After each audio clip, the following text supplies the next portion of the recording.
Chelsea.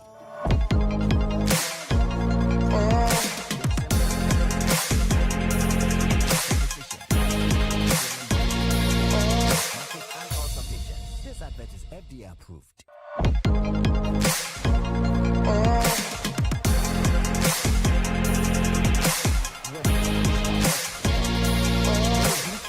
Turns off the lights for the hottest red carpet.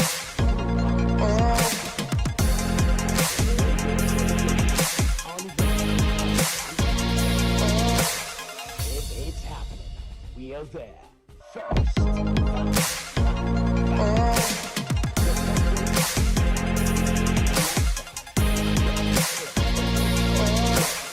GhanaWeekend.com and Ghana Weekend TV.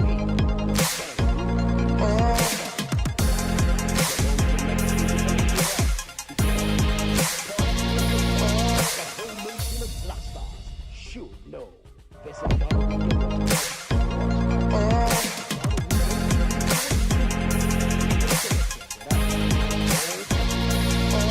Instagram, where's the handle? At GhanaWeekend.com. Ghana Weekend. Facebook. The Ghana Weekend family today. Ghana Weekend.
Another edition of the Republic of Football right here on 97.3 City FM.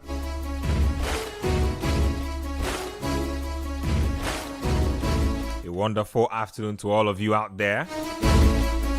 Just to let you know, I'm Benjamin Nketia and I will be your host from now until 5 p.m.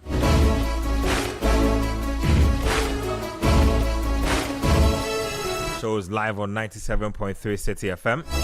We're also live on YouTube at City Sports GH. Also on Channel 1 TV's YouTube channel. You can also find us on Twitter or X at City973.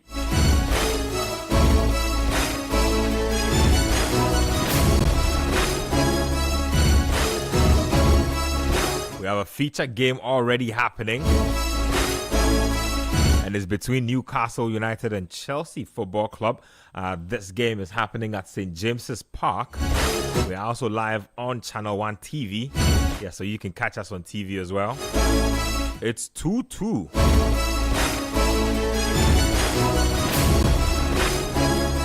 Between Newcastle United and Chelsea. As usual, the text and WhatsApp lines are active. 0549 986 996.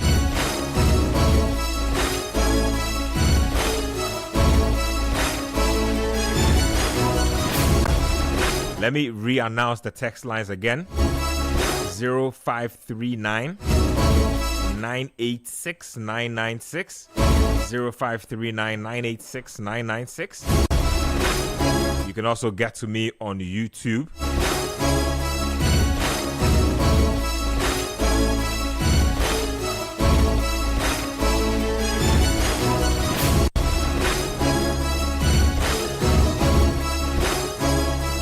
You can also get to us on Twitter. Drop us a message in there. Let's get talking. My guys are in the studio with me, Edem Kai and Manuel Kwache. I'll be getting thoughts from them in a bit. But big shout outs to the YouTube community. Kwame357, hard guy. Always holding us down. RDGH2 says Chelsea to lose.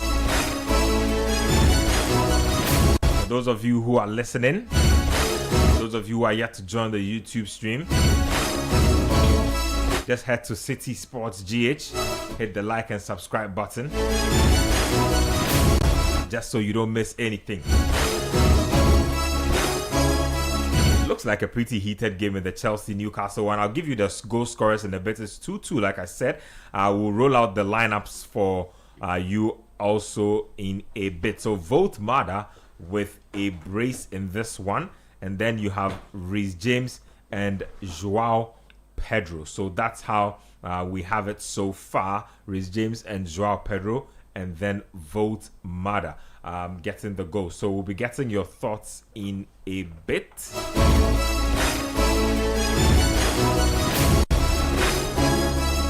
Yeah, so we have the lineups out there on your screen. So wherever you are viewing us from, you can get the lineups on this one. But let me bring my gentlemen into the studio. Guys, welcome to the show. Thank you very much. Thank you very much. Yes, let's get into it. Let me start with you, Adam. You are a Newcastle guy, and so this game probably holds more significance for you. Disappointing me because I've not watched too much of the second half because of the time it ended. I was on the previous show. But during the show, I was seeing the first half, and Newcastle was all over Chelsea in the first half. Got 2 good goals in the first half too, and established a sort of dominance. So the fact that they've allowed Chelsea to crawl back into the game in front of their home fans, Newcastle are usually almost damn near unplayable at the St. James's Park. The fact that they've allowed Chelsea a foothold into the game for them to peg it back is worrying. This should be a game, if you take the lead in, you should try as much as possible to manage in a way where you don't have a situation like this. The game looks like it's heading for a draw. I think Chelsea have done a great job to pull themselves back into it because the St. James's Park is a very difficult place to play, especially when you go behind first. So Chelsea will be feeling proud of how they've been able to whip up a performance in the second half that has brought them back into the game. But Newcastle should be disappointed because the season didn't start too well for Newcastle because of the forward situation with Isak moving and all of that, and I think it affected their performance at the start of the season. So picking up points of like this against teams that are in the top half of the table would have been a huge, like if they were able to see this game, or eventually they can find a way to win it, to be a huge confidence booster. I dare say that Howe will still not be proud of the team's performance, even if they do manage to win, because of how they managed to let the lead slip at some points. That's if they do win, but disappointing for Newcastle in my opinion. Chelsea doing well to crawl back into the game because the first half wasn't a great outing. Well, for Newcastle, it's been a game of two halves really. So Newcastle scored in the 4th minute and the 20th minute, and then Chelsea got one back through Reece James in the 49th minute and the 66th minute. So that's how it's been. Lots of yellow cards in this game. What a game! Chelsea have 6 yellow cards on their side alone. Newcastle have 2. So that's 8 yellow cards in this game already. That's absolutely crazy. In fact, I think there's been another yellow card, this time to Joao Pedro. So that's 7 for Chelsea. I'm not sure why that's just ridiculous. Anyway, let me bring Kwashi into the conversation on this one. Chelsea, turbulent week for them. Rumors about their manager probably leaving, squad inconsistent. They are getting a draw at probably one of the most difficult grounds to go in the league. Credible results? I mean, if you look at how they came back into the game, I think they'll feel like that, especially because they were 2-0 down. Mm-hmm. But for Chelsea, I don't think, even though Newcastle was a tough place to go, a few weeks ago, I think they looked like they were having different ambitions for the season. And I guess that people keep pointing out that they were able to win the Conference League and the... So we have a goal? No, Wow, we don't. Harvey Barnes. Harvey Barnes came extremely close. Let's look at this again. I think half the Newcastle crowd I thought you had put that away. thought that was in the back of the net. We don't have the benefit of a replay just yet, but I think it will roll back into shot in a few moments. So that's what's happening. I don't know, but I feel like there's a goal. There's a winner in this game. In this game. I'm not sure who is getting it, but there is definitely a winner. Chelsea also attempting something on the other side. This time it's Alejandro Garnacho, but we have the Barnes. He basically sliced that. Didn't get didn't connect any well, yeah. proper I connection think he on should the have been ball. going with his instep rather than side foot. I'm not even sure what he was doing. He had more power on it. He didn't even need power on that ball. He Yeah, just needed this the is- ball to just come and Yeah. connect with his foot. It would I have think been if he a bucket. redirects it to where the cross is coming from, Yeah. he hits the back of the neck. They didn't do well with that ball at all. I think that should easily have been a winner for Newcastle United. Just thoughts on that chance. I mean, Barnes has been in quite good form this season, but I think more impressive for him is he's been able to seemingly stay fit, which has been a challenge for him. But it looks like when he's fit, because initially when he came from Leicester City, he had a lot of promise, and I thought he'd be one of those people who would be in and around the England squad at the minute. Should Looks- be on ability, just not on availability and consistency, I think. Yeah, but I think England have a lot of forward options in that position, so he hasn't really been considered given his inconsistency with how do you call it, with staying fit. But just in terms of that, I think Newcastle should probably try and close out the game if they can. Is that you and Wissa I see up front? Yep. Yeah, we saw fit now. I think that's a positive sign for them. Having signed him for a lot of money, he hasn't been able to play an impact in their season so far. So wait, he's going to the AFCON after this? I doubt that. I doubt he's in the squad. I don't. That's crazy. Because most of the people who are supposed to be Oh, at so the they AFCON, left him out over fitness? yeah, Probably probably. thought he wouldn't be fit in time, and then now he's... Interesting. Interesting stuff there. Because I think the AFCON starts tomorrow. I don't think does. any And any squad to be is, fair, is given his injury, I'd be surprised if Newcastle were that willing to let him now go to the an AFCON too. It's Yeah. not about- after he No, they are not. After he As just if he regained wants his to go, fitness. they don't have an option. They have to let him go. I doubt. I remember seeing a story about him being left out of the. Yeah, he of was. the- I of think the he was. squad. He was left out of the DR Congo squad. But I don't think that's based on ability. I think Yeah. it's just like he said, availability. Yeah. So that's a thing there. Johan Wissa doing his stuff for not DR Congo. Newcastle United. They've waited a long time for him to actually feature. So there's that as well. It's good to see him finally in the mix. So as early as I believe the 1st of December, it was announced that he had been left out of the squad. He's been out of action since October. Out of action since October. Knee injury suffered on international duty. So I believe that's what might have fed into this. Irony of this is that if it was a Ghanaian player, the media would have been going crazy. Like you are left out of the squad due to an injury, and then some way, somehow, a day to the beginning of the AFCON, you are leading the line for your team. Would have been kind of crazy, but that's what it is. That's how it's going. So far, not bad at all. It's 2-2. Like a Chelsea. really good chance. I don't know. Elanga, I'm not sure how he's gonna navigate this. cut back, Looks give like a pass. Korea has him covered. Pass. Oh, that's selfish play. I think he should have Elanga, passed you that ball. passed that ball. That's- Elanga, that's- you passed that's- that ball. that's As soon as he extremely had selfish an play. ace, he should have just given the ball down. That was a fantastic throw from Ramsdale, by I'm the not way. sure. Ilanga's teammates should actually be ripping him. Well, yeah, That is a very selfish piece of play. yeah. You pass that as a goal. I mean, I'm thinking that all you are doing in this circumstance is waiting for the support to come. Yeah. And that's why you are buying time. I'm not sure why he thought he could finish this. you pass that as a goal. You Yeah. are not Ronaldo. I'm not sure why you think he could finish this. But big opportunity wasted. That's two big opportunities wasted by Newcastle United in the final 10 minutes of the game. One by Harvey Barnes, and then Anthony Ilanga in a one-on-one situation. But they don't seem to be completely wasting what should have been a good chance if he was a little selfless in that situation. That's the game we are seeing now. Let me see how This much. guy is furious. He doesn't think that's a foul. No, more another draw or more points dropped, I think, will be more pressure for him. And so it's contextual. Everything is in context. I saw him speaking at interview where he didn't understand why there was pressure on him. I think sometimes I don't understand either. I really don't understand why there's pressure on him. No, I don't understand. I think it's because of the amount of money Chelsea have invested into the project and where they feel they should be at this stage, judging by what they've spent. And some of the things that happened last season with the Conference League win and in the summer winning the World Championship. Yeah. I think for their fans, the investment that has gone into the project and some of the early successes means that they should be fast tracking the project. Yeah, 7 points from the league leaders. Still not doing badly in. I mean, fair, I don't think you agree with this, but I think he's also been put in a slightly position similar to the way Flick has been.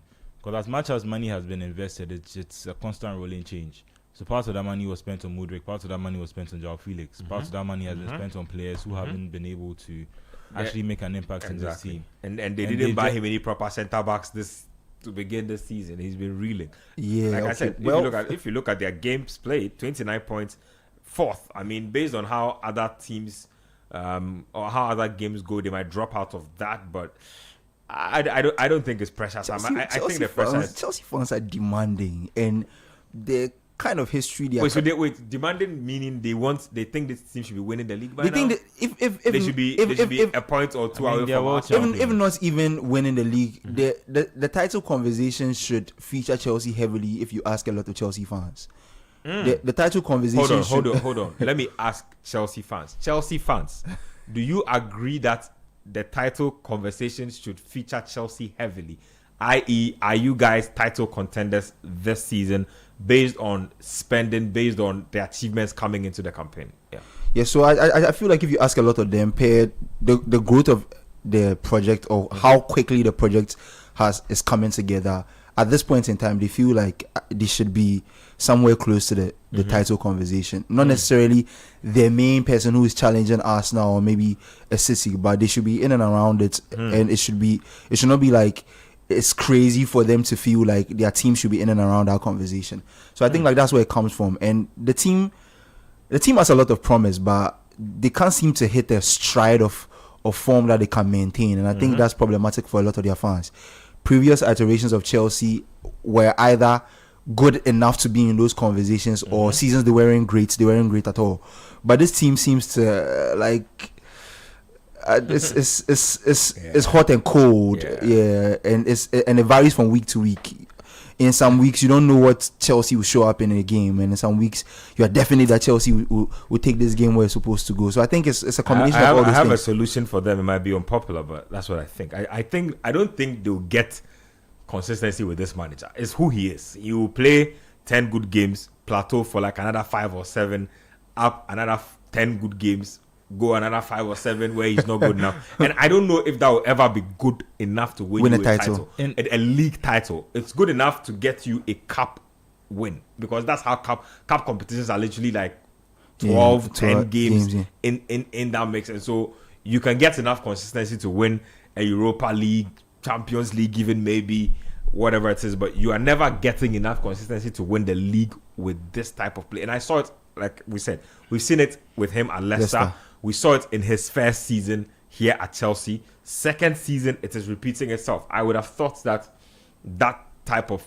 thing would have become a thing of the past. And I've always said that, look, unless your competition are subpar and mediocre, you can't get away with that.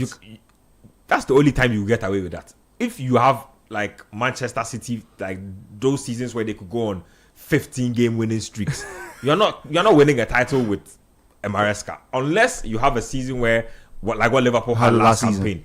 Man City fumbling their steps, Liverpool, Arsenal doing their own thing. Maresca is never going to win your title. I honestly think that's what it is. It might sound harsh, but that's what I think it is. So Chelsea fans, I don't know.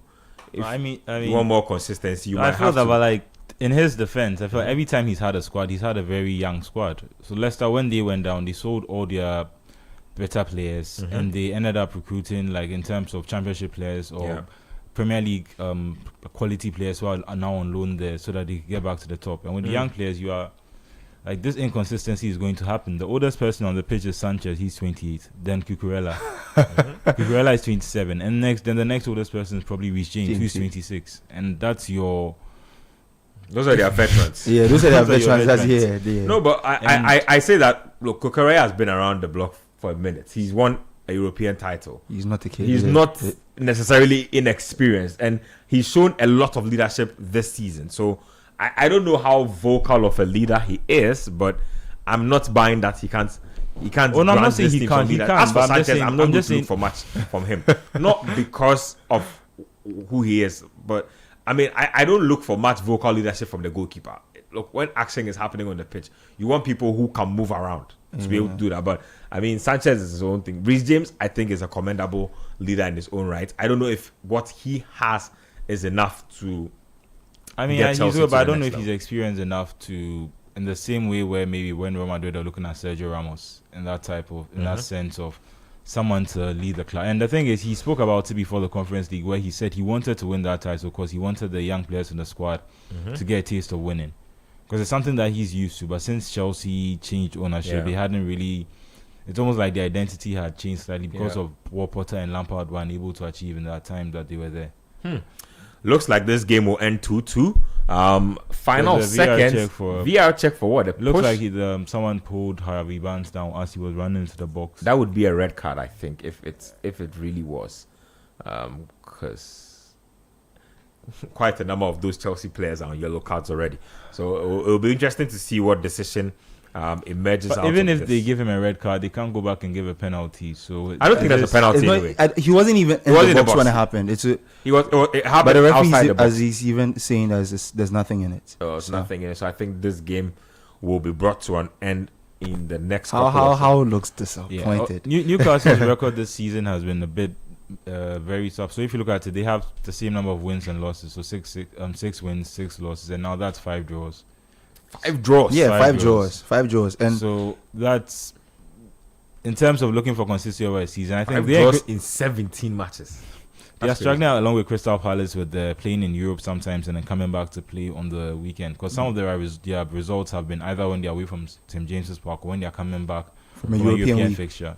So, well, they look like they are in for quite the time, because their next game is against Man United. That's a pretty difficult game, if you ask me. And then, so they are currently 11th on the table. Not a decent position at all for a team that also expect to be heading or trending upwards on the league log. So game has ended. Voltmada with the brace. Reese, man, the way you're looking at your leg there. I was just about to say the same thing. Every time he appears in a little bit of pain, I'm a little worried for him. He looks like he's fine. Yeah, I hope he's fine. I hope he'll be fine, yeah. So Reece James there, looking like he's fine. So 2-2, teams have split the points. A couple other games to come, but we'll be breaking down this game in a bit. We'll touch on a few of the talking points there, and then we will progress the conversation. Let me get to my YouTube and read a couple more messages. This one here is from Young Slow 4613. Says top 4 yes, contender nope. Isaac Kofi says yes, we agree. Redeemer Salom says he's watching from Williamsburg in Virginia. Shout outs to you. Real NK2 I think says we are live. Met Coach Chris today at Medina. We only spoke for 5 seconds, but his aura was unmatched. This one here is from JCell Tutorials. Says draw now, them go play. Okay. This one is for Kwame 357. Says they are lucky there has been no red card. I'm very surprised. 7 yellow cards in the game is almost unthinkable. Godfred Entua, I think, says thank you, Robert Sanchez, for joining Chelsea. It looks like he probably gave away a goal or two. I'm sure probably how that led to one of the goals. But we'll get into all of that in a bit. But let me give you what this. Let me tell you what this result means to the league log generally. Like I said, Newcastle's next game will be against Man United. Should be very tricky. I expect it to be. 17 matches played. Chelsea Football Club retain their top 4 slot. 28 points is what they have. Next game for Chelsea will be against Unai Emery's Aston Villa. Very complex game for them as well. Can complicate their matters even more. Newcastle dropped to 12th following this draw. So not a happy result for them at all. Let's round it up here. Adam, round it up for us. How not looking too happy? Voltmada with a brace. Even he wasn't looking too happy. Yeah, I just feel like they're at the point of the season where they're starting to slip away from what their possible goals at the end of the season might be. I.e., they're in the Champions League now. I know they will want to be back in the Champions League because that means revenue and that means better recruitment to improve your squad.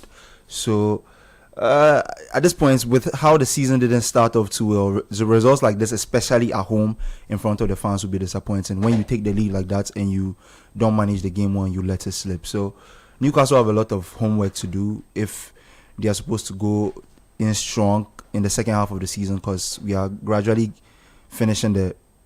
we are getting to the halfway point of the season. So at this point in time, the picture for what your season should be looking like coming to the end of the season should be getting a bit clear. And I think Newcastle is getting a bit lost as to where they will want to be at the end of the season, because 12th at this point, this is game week 17 if I'm not mistaken.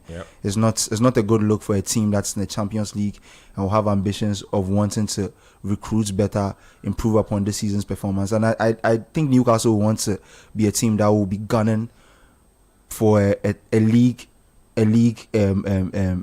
title contention season. They want to, in the coming seasons, to build a squad that can hopefully title contend in the coming year. So I don't think this is a good place for them to be at this point in time with the season. I think they need to start sorting a lot of things out, else it's going to be a rough ride in the second half of the season.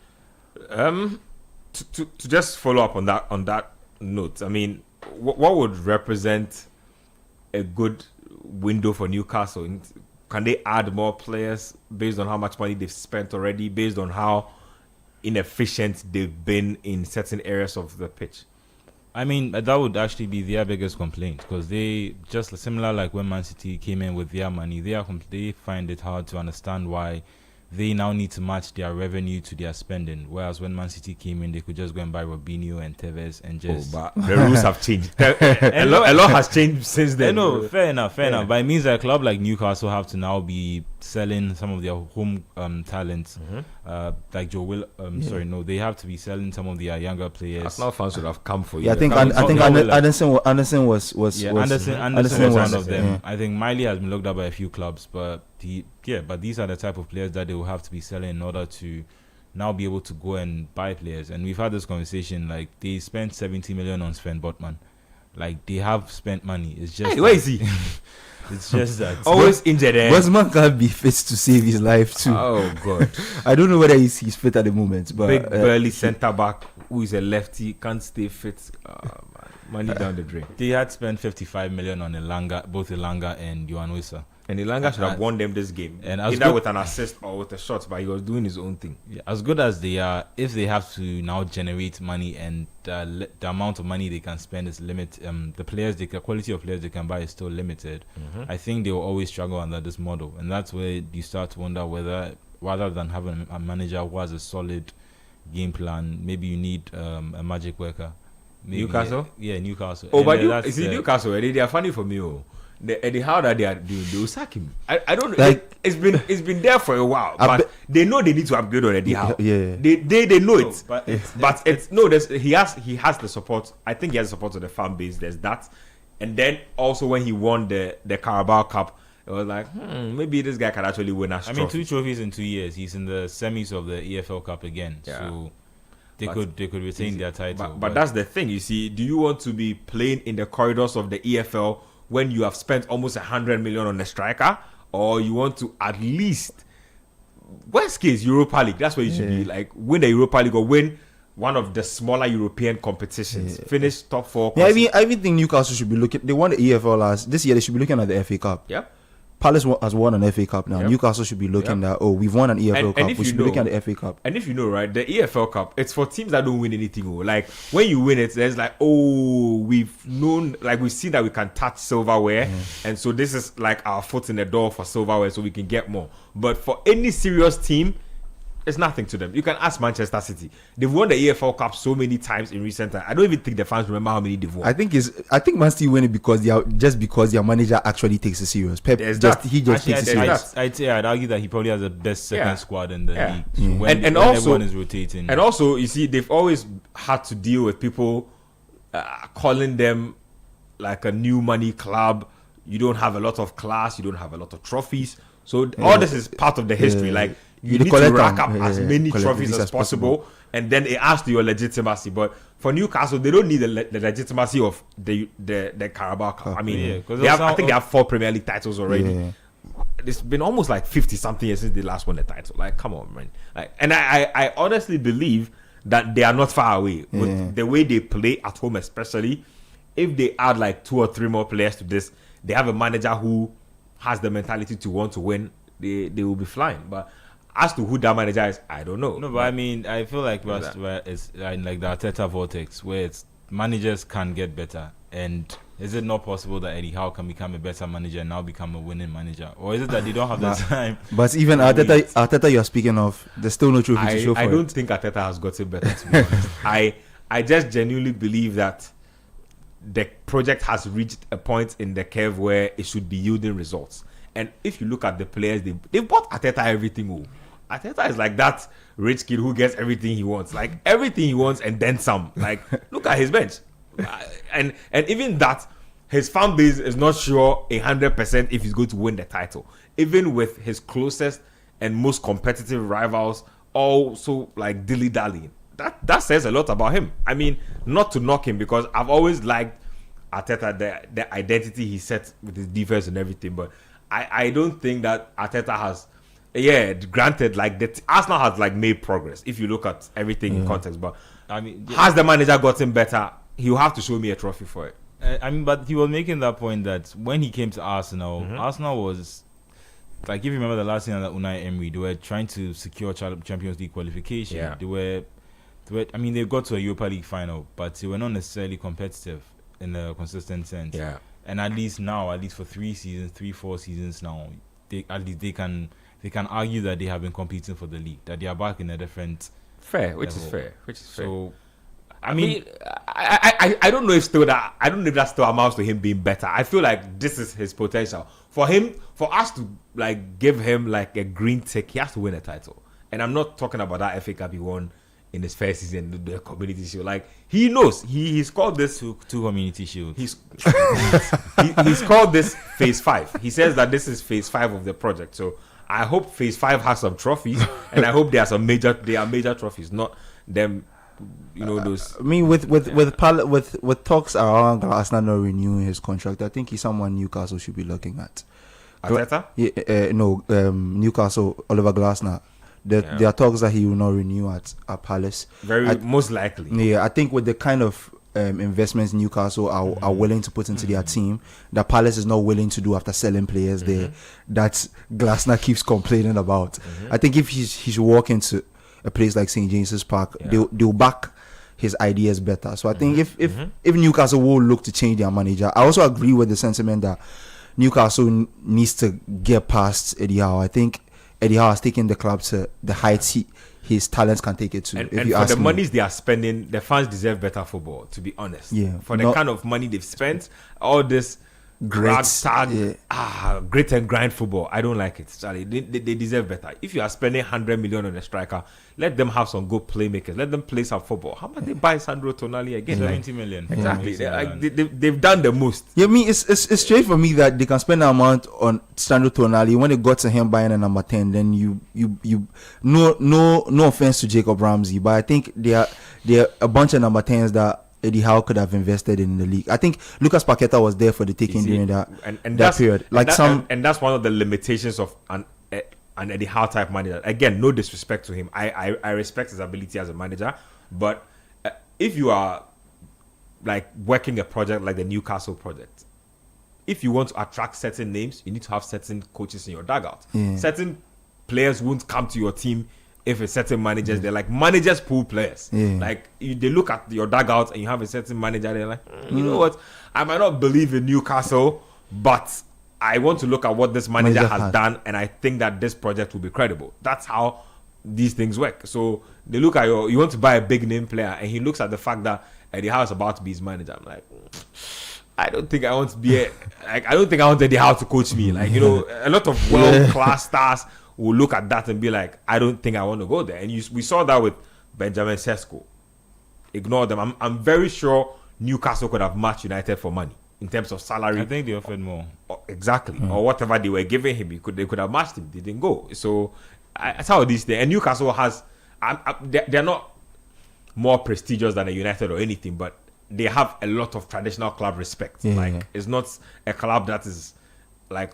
There's a reason why the Saudis came and invested their money in Newcastle particularly. So I don't know if this is what they should be doing, but I feel them. Let's talk about Chelsea a bit.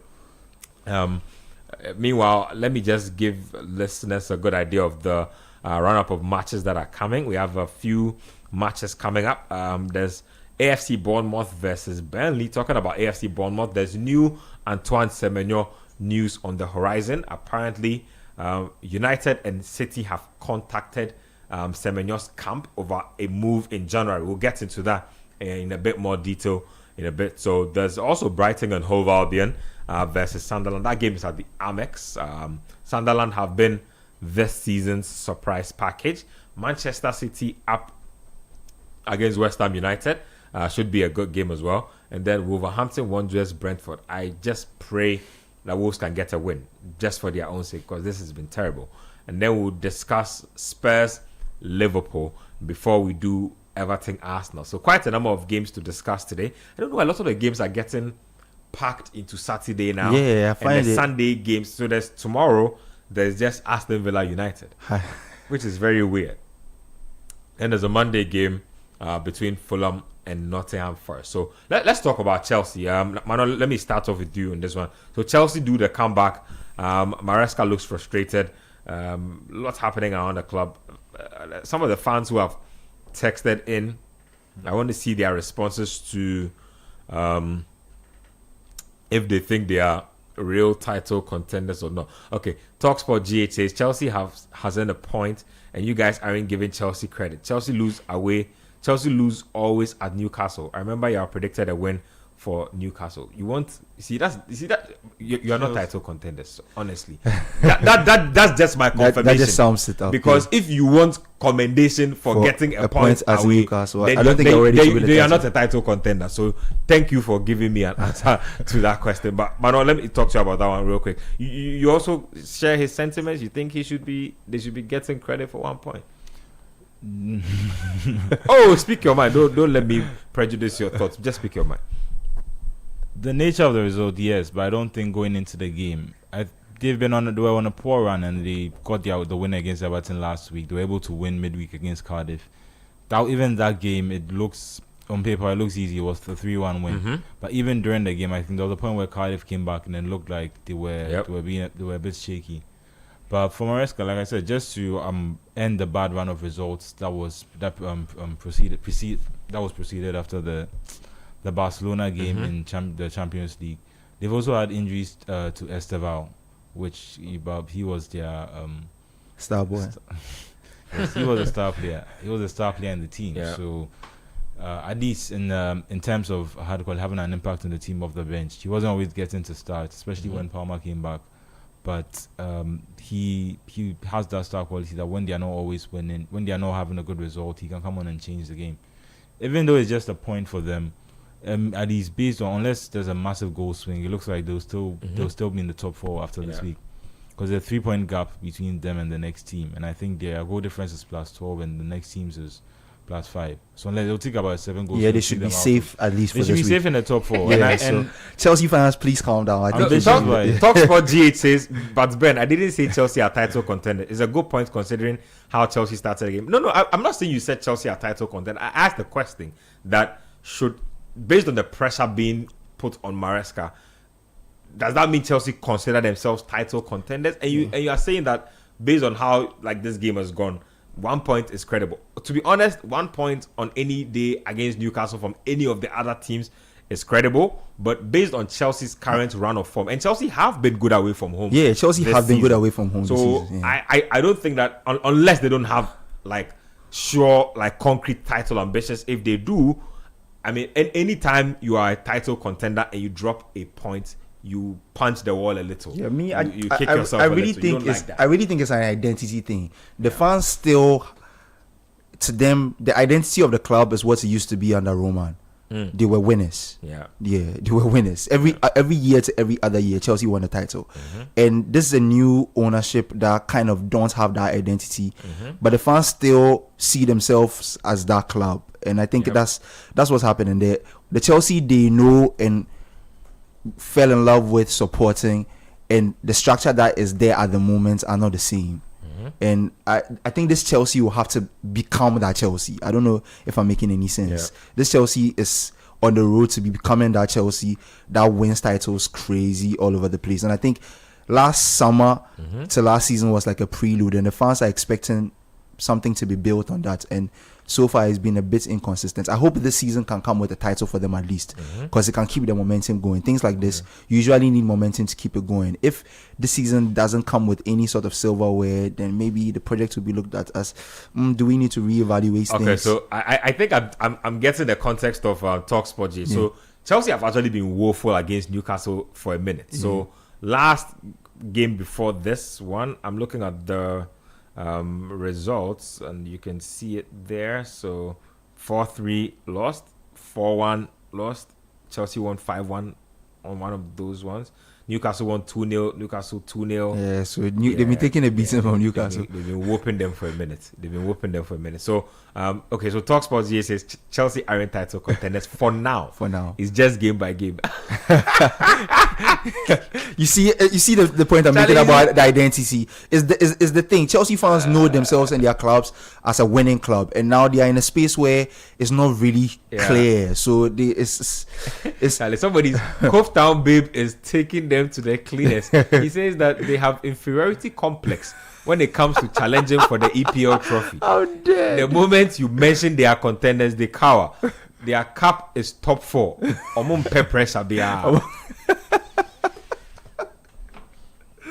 Oh my goodness. Shout out to Cove Town Bay for that one. Emmanuel says that Chelsea have been good away from home, but this away game needs to be put in context. We have lost the last 3 away games at St. James's, so getting a draw after going down 2 is a positive. I think I just read that. So I respect the context, but I also feel like Why are you losing 3 away to St. James's? I mean, it's Newcastle. Newcastle have been pretty difficult to beat. Yeah, Newcastle are pretty difficult to beat at the St. James. Let me see if we can take thoughts from Volt Mada. If we can hear from him just before his post-game press science.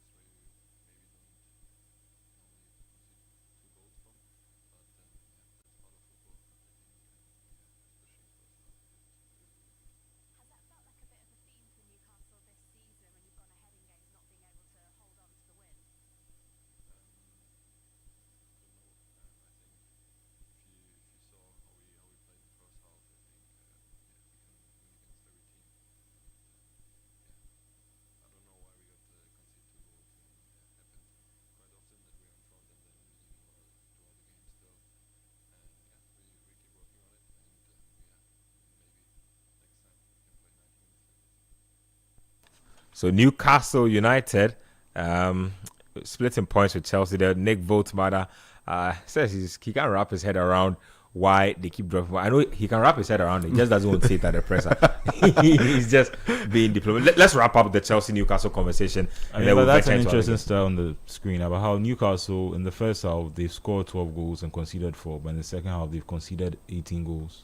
Yeah. And scored 11. And before that, there was another chart about teams that have dropped the most points from winning possession. And they're right in there. And they were on top of it, right behind Brentford. And Chelsea were third on that list. So that says a lot about the inconsistencies of both clubs. So it brings me back to Voltmada, knowing that they know why they are dropping points, because this I mean, if we are sitting here just discussing it like this, they have all the analytics, they have all the stats, they watch they film, know what's wrong. they go to the board before they play games. They definitely know what's wrong. It's just an issue of probably not solving it as at yet. But that's the game there. Let's listen to the manager himself, Eddie Howe.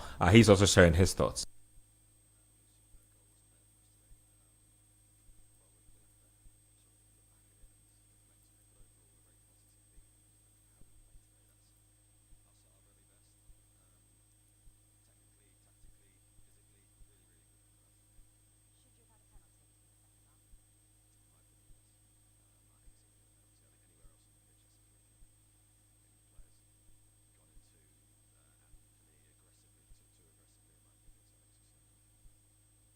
So Eddie Howe there says that they missed out on that elusive third goal. I honestly think they should have gotten that third goal. That Harvey Barnes finish was extremely poor, and that Elanga play decision was just, I don't know, man. That's the kind of thing that just disappoints you as a man. I will feel.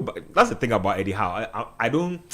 Like, I feel bad for him. I feel like he's done as much as he could with this team, and he's a decent manager. Like, on a good day, he can rub shoulders with most managers. But there's like one more tier you need to go to as a manager that he's not quite cracked yet. And I don't think it's like a level he can't get to. I actually think eventually he will get there. It's just probably not now. Like, he needs a couple more years under him. Needs to probably go to a few more teams. Probably needs venture outside England, even maybe. But I think he will eventually get there. For now, they need like a proven winner. Like you said, I think Glasner would be a great addition to this team. Plays some good football, knows how to win, and his in-game management is superb as well. So let's see how Newcastle move on from there. But I mean, he is a winner, and this probably doesn't count. But with Bournemouth, he achieved 3 promotions. Fair. And, no, that's what I'm saying. That's what I'm saying. So like, it's just the level of winning that he's. It's just hard for me. It's very hard for me to judge him because I feel like he's a really good manager. He's done really well with Newcastle. Exactly, but like I can just see like a limitation, like to them not getting any further than this. I don't see Newcastle winning a Premier League title with Eddie Howe. Like, I just don't see it. Like, I know disrespect. I don't see it. I don't see them winning a Champions League with Eddie Howe. That's my problem with him too. It's also been his recruitment. So like he said, Jacob Ramsey. I feel like they had. It was his choice. Yeah, Jacob Ramsey was his choice. Exactly, and you already had Jacob Murphy, and then you brought in Joe Willock, who is a very similar player, and then to bring in Jacob Ramsey, and Voltmada worked out quite well. But he also has this. It's not an English bias, but he's recruiting like he was still at Bournemouth slightly. That is it. In fact, not like that is what he does. Because why do you have all this money at your disposal? You're buying Jacob Ramsey. And I like Jacob Ramsey as well. Like, I think he's a role player at best, but if you want to like go on to the next level, come on, man. Like, you need to go out there and buy some, Like, it's not Jacob Ramsey who will do the job for you. But anyway, I'm sure they will shift gears with their project. I'm sure at the first sign of being able to spend more money, they will spend more money, because I think that's one of the things that's hindered them the most. They can't seem to spend the money that they want to spend because the Saudi money is plenty. Like, it's there to be spent. There's cash. Like, there's money to be blown. They are. I'm sure they are really upset by all these PSR. It's really shackling them. And that's why if you look at the recruitment, they've tried to what clubs try and do to them. They tried down the same thing. Chelsea. So they went for Livramento. They went for. How they call Lewis Hall. They've gone for players that, in their opinion, maybe over time they can gain value, and because of the English price tag, which is plus 20, 30 million, they can maybe they'll sell them on for a profit and then expand. God have mercy. Yeah, because I'm hearing people are interested in Livramento, and the figures being quoted are 50, 60 million pounds. And that's crazy. No, but he's always been in that range. Yeah. They've always viewed him in that range. Like, right from when he broke out, they've always viewed him in that type of range. So I'm not even going to act surprised. Let's move on to that AFC Bournemouth versus I think it's Burnley game. Yes, that game has Bournemouth playing at home. Now, Bournemouth started the season off really well. First game against Liverpool, one most people won't forget. Semenyo was up to his usual heroics. I believe he scored in their last match. His form has been undulating a little. if you look at their form guide, so in match week 16, they played out a 4-4 draw. I felt like that game was ridiculous. Yeah, 4-4 draw with Manchester United. Any 4-4 draw game is a ridiculous game. It means that nobody's doing their work. Like the defenders are just misbehaving in the game. So 4-4. Before that, they had pulled out a goalless draw against Chelsea. So 2 big games for them. They managed to get 2 points out of that. You see, when you say Bournemouth will be happy with 2 points out of this, I can agree with you. Not Chelsea. Exactly. That's a Bournemouth going to Chelsea and getting a point, going to United and getting another point out of them. So, credible for them. But they've also sort of, I don't know if they've plateaued or they have just been inconsistent this season. They cannot score as much as they used to. They can't seem to maintain their consistency. And the biggest piece of news is that Semenyo, who is their talisman, could be on his way as early as January. Now, according to Romano, so Semenyo does have a release clause in his contract, but that release clause is valid up until just about the 10th day of the transfer window in January. So I believe after the 10th of January, so here it says, so expected to move in January with £65 million release clause valid until around day 10. 65, that's a lot of money. Yeah, people will pay. He's definitely earned the right. So is it the further says that United and City both called this week, pushing and in direct talks, decision up to the player on his future. So Semenyo says he wants to go. This will speed up very quickly. I think between the two Manchester teams, I know where I want to see him line up. Wow. I didn't think it to come together as quick as January. Yeah. I thought we'll be having these conversations at the end of the season, especially with the kind of. But to be fair, the clause also states that at the end of the season the price goes down. So there's that. Yeah. So and I don't think he and his agent will want the price to go down. So that's why they want the move. Well, the lower the price, the better the signing on fee for him. So you can argue, you can argue that. But also, I'm speaking from his agent's point of view. The lower the price, the lower his agent's fee. So so that deal got to move. Good. And you see, if you are Semenyo and you move for 65 million, it adds to your own reputation as a player. Mm-hmm. I dare say that he can move for 65 and still get the signing fee he wants. Yeah. It's just up to him and his agent on how they play this. But where would you want to land? Manchester City. I mean, obviously, City is a better environment because of their previous successes, but a lot of context needed. Where would you land if you are Semenyo? Man City. Man City. I mean, Maguire made to that compete with Doku. Yeah, Savinho. I would say I would trust myself because of the way Raiola plays. He plays him on either side. He's even playing up front, so he can play on either wings, which would be a good directorate for him. Mm-hmm. And yeah, I mean, like I was saying, Maguire made that choice surprisingly when United came in for him, and he chose to go there instead of City. And I don't think he's, based on how the career trajectory has gone so far, I think it would have been better for him if he had gone to Man City. And that's nothing to do with necessarily the club Man United. It's just the position they find themselves in. Mm-hmm. And you see that with Mbeumo and Cunha, where it's like, you want to come and play football, but all of a sudden you are the face for an organization. You are the one who's supposed to carry them when things are not going well, and people are looking at you, remonstrating and throwing your hands up and seeing you look frustrated. And do you have the capacity to play for a club like Manchester United? And his quality is unproven, so I don't think he now needs to go to a team where they're already struggling, and then it now goes to him. It's like, oh, was he a good signing? Was he worth it? Meanwhile, the structure around him is just not suited to the type of. And I'm not sure if I like Amorim, but I don't know if he's going to be able to get the best out of him. I'm not even sure if he'll be there long term. Like himself, there are a lot of his faith is shaky. Amorim will be there long term. They said, I mean, according to Jim Ratcliffe, he said he'll be there for the next 3 years. Yes, exactly. Wow, so that's a long time. When he takes them to relegation, he will be there 3 years. Bomo, this was 7 without a win, 2 credible draws, but I mean they've won 7 games without a win, and that's. For as well as the start of the season, I think now they're one of the teams that are closest to the relegation zone. Yep. I think it's directly linked. 2-2 draw, West Ham, lost 3-2 to Sunderland, lost 1-0 to Everton, 2-2 goalless with Chelsea. And then there's that. I haven't seen the results before, but I think you're right on cue with that. I think it's directly linked with what is going to happen in January with Semenyo. They keep losing their best players. This this summer was like, it was almost like a clean out of their defense in terms of saves. It was. Left And back gone, left centre backs gone, keeper like, gone. Yeah, it was it's a complete clean out of their defense. Yeah. And when it happens in that kind of fashion, you can't replace everybody with like for like quality. It's damn near impossible. Even for the big clubs, you can't do that. Yeah, Yeah, it's but- damn near Yeah, impossible. but I was making this point that the three clubs, Brighton are doing it far more, like, because I see every year I look in their squad and there are more players that, like I said, I don't know. And Brentford too have, but Brentford they keep their players more and try and sell them more for a better value. Yeah. Does that make sense? Bournemouth and Brighton are still at the stage where they feel like for what they can offer players is when you come to our club, we can give you a platform to go to a bigger club and we won't stand in your way.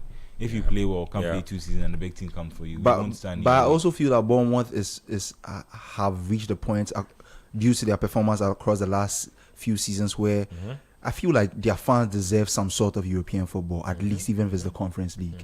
The kind of performances they've been putting up in the last, let's say 3 seasons, it would be nice for European football to come to the Vitality to be like a crowning event on the progress they've made. And if you keep losing players in that fashion, it's very hard to be able to be consistent enough to get into those positions. I'm not even saying the Europa League or the Champions League. That's a little bit too far. But at least if Bournemouth was playing Conference League football, I think their fans will be having the time of their life. Yeah. The problem with those things is that those kind of competitions can get you relegated. Like, they can come into the mix and become a distraction to your team. The year West Ham won the Conference League, they finished 17th, which was... Those things can become big, and I was going to especially mention- for smaller teams. I was going to mention that with Newcastle as well. This is also a similar pattern because how did really well in the first season to get to the Champions League, and then the second season when they when they had to play with both the Champions League and the and the Premier League, it's their league form struggled a bit. So that's the word. The 3 p.m. batch of games have started. So Bournemouth 0, Burnley 0, Brighton 0, Sunderland 0. We have we'll talk about all those in a bit, but we're still on the Semenyo issue. Man City 0, West Ham 0, Wolves 0, Brentford 0, and then we have Spurs, Liverpool to come a little later.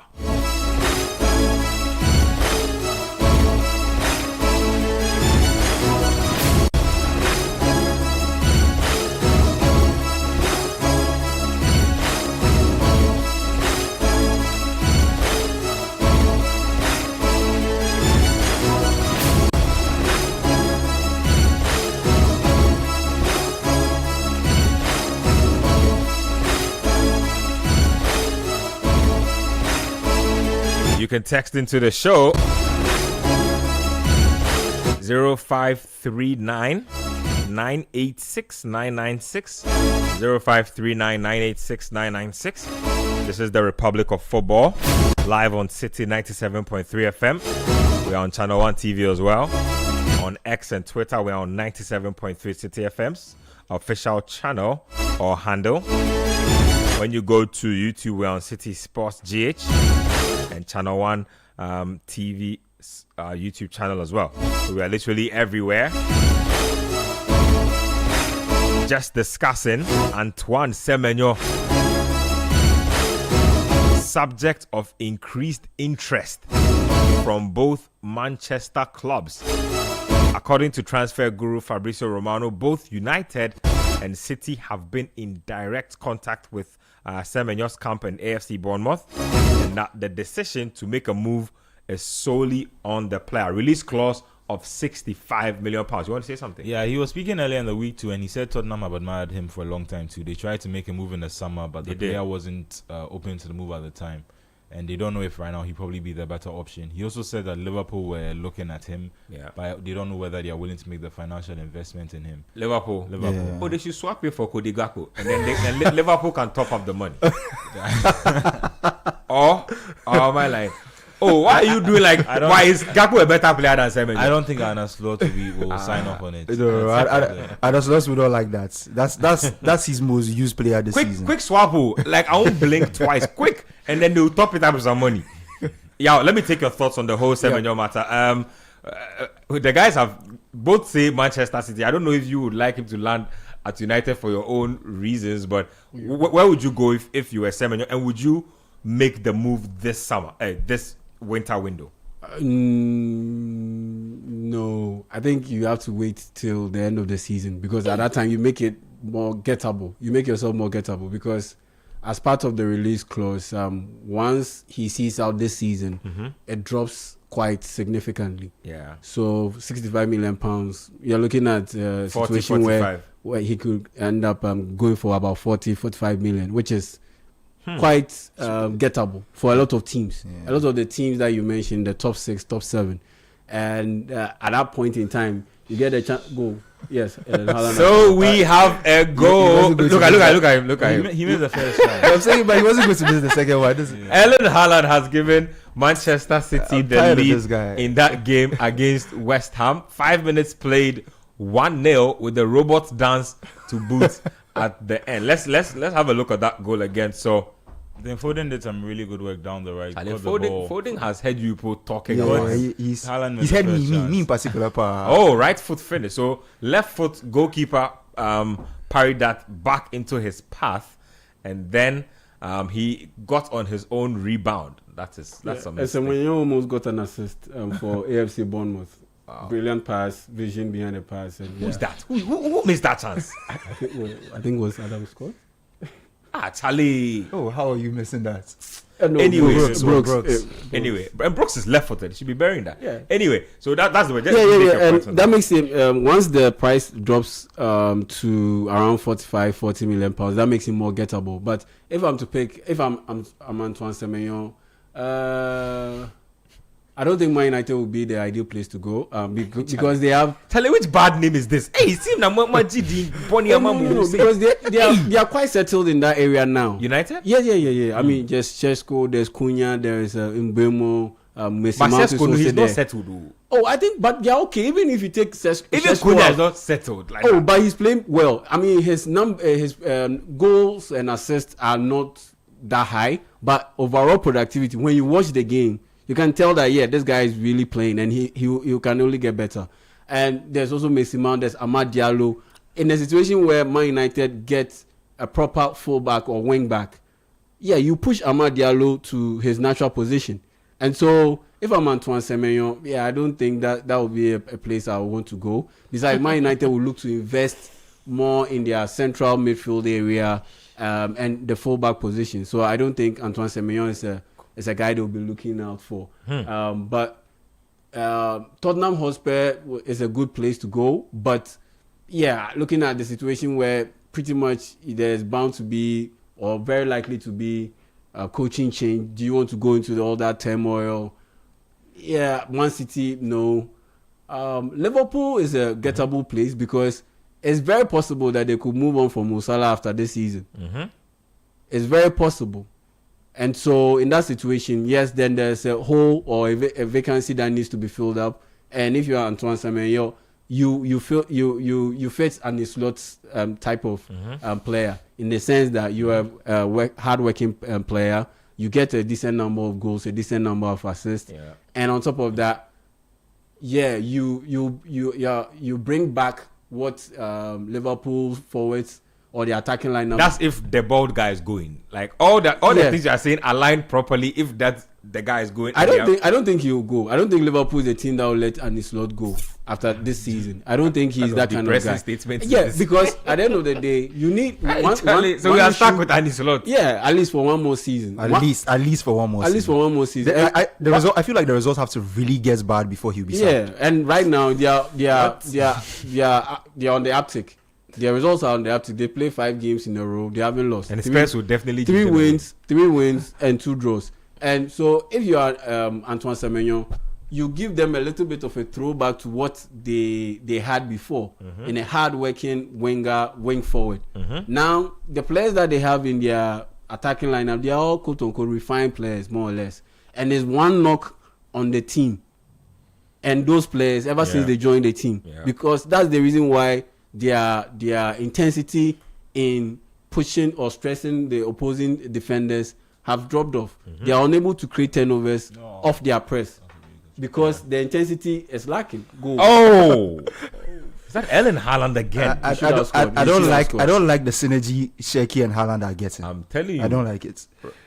Nah, he should have scored this one. I mean, What a cross. He stood it up Like I say, nicely. Shaggy's making the whole and Haaland holding his head just tells you that he knows he should have done better Oh, with he that. should have scored. He should have Yes, scored. He knows it. because he stood it up brilliantly Yeah. for him. Nice height, decent pace, and then Haaland met it beautifully, right on point, very timely. Right. He just missed the setup. The direction was a off. lot of David Silva vibes, but from a wide position. He's doing it effortlessly. Yeah. Yeah. He seems to understand yeah. it. So for me, Yes, Antoine London. Semenyo, it has to be Liverpool. Because it's very likely Mo Salah will be moved. Very likely Mo Salah will be moved, and he gives them an element that they seem to be lacking now, which is a hard-working, intense guy Yeah. who will do quote unquote the dirty work and can give you a consistent number of goals and assists. As for Semenyo, I would definitely like him at Liverpool, but like I've told you the only way I would like him. Quick swap deal with the Togolese that guy. too works. That too works. If they decide some strange reason they decide to keep Mo Salah and Why would he go to Bournemouth? Cody Gakpo. Yes. Why not? I mean, it's a swap. It's not like he Why not? gets a say. So it's a swap. Yeah, yeah. No, most of the time he'll get a say. Yeah. Most of the time, This is an if NBA he trade. refuses to go, the deal will collapse. Yeah. But that's what will But happen. there's no reason Gakpo should You go can decide to. not to go to the airport. Gakpo is a like- Premier League winner. Why should he go to Bournemouth? So, but you know that the football he plays is Bournemouth standard. Like the kind of chances he misses. Anyway, that's just the lowdown on Semenyo. So, big money interest. Let's see if Semenyo will move. So, what we know is that if by the 10th of January he hasn't moved, there's a good chance that he'll probably end up staying at AFC Bournemouth unless somebody gets really desperate, probably towards the final days of the window or deadline day and pulls the trigger. Maybe let's say Cody Gakpo tears his hamstring, an ACL. Oh, that's Maybe he tears his ACL, and you know that Mo Salah those situations that's isn't coming back. Like a critically desperate type situation. Yeah, and maybe Alexander Isak suffers some major injury. Then you know that you are down by two players, two forwards, and you don't even know the future of Mo Salah and his standing. And in that situation, you are more or less 2.5 men down. Yep. In one department. So you have to bring in a player. You have to bring in a forward. Then then maybe you get a bit desperate, like you said. You splash 65 million pounds. You trigger the clause to bring in Antoine Semenyo. A lot of money to spend in January, but English Premier League clubs have shown that there's nothing beyond them. There's nothing that they cannot do. That's the word on Semenyo and AFC Bournemouth. Will their talisman stay through the winter window, or will he be gone by the time it's all said and done? Anyway, let's go to another team that I have been pretty much disappointed with in recent times. So I think it's a chance. He skied it a bit.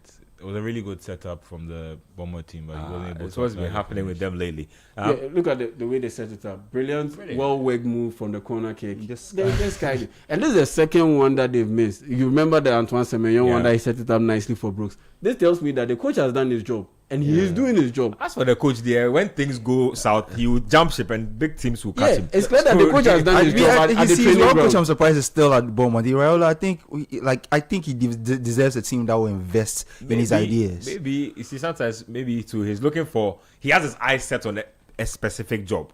There's that. Maybe teams are not too enthused about paying the compensation package to remove him from the mix. So it could be all those things in the mix.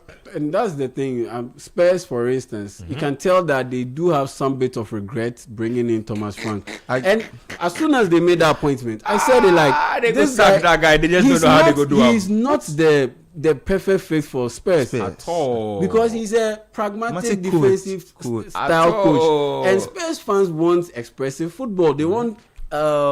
You saw that game, the AFC Bournemouth Man United game, 4-4. They want that kind of game. If I can, what do they really want? They had that under Ange for 2 seasons, and all we heard non-stop was, give me structure, give me proper football. But they had it under Ange, but his structure was literally injuring everybody.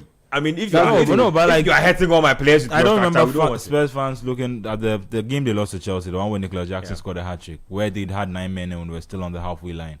Like, they they've had the expansive football, But and they it didn't was work great, out. and I don't think a Won lot them of a people. trophy. No, but all question- I'm saying is that if you finish 17th and lose 22 league games, Yeah. I understand the reasoning and bringing behind a solid manager who can at least guarantee that you don't lose. 22 They games. don't think you're.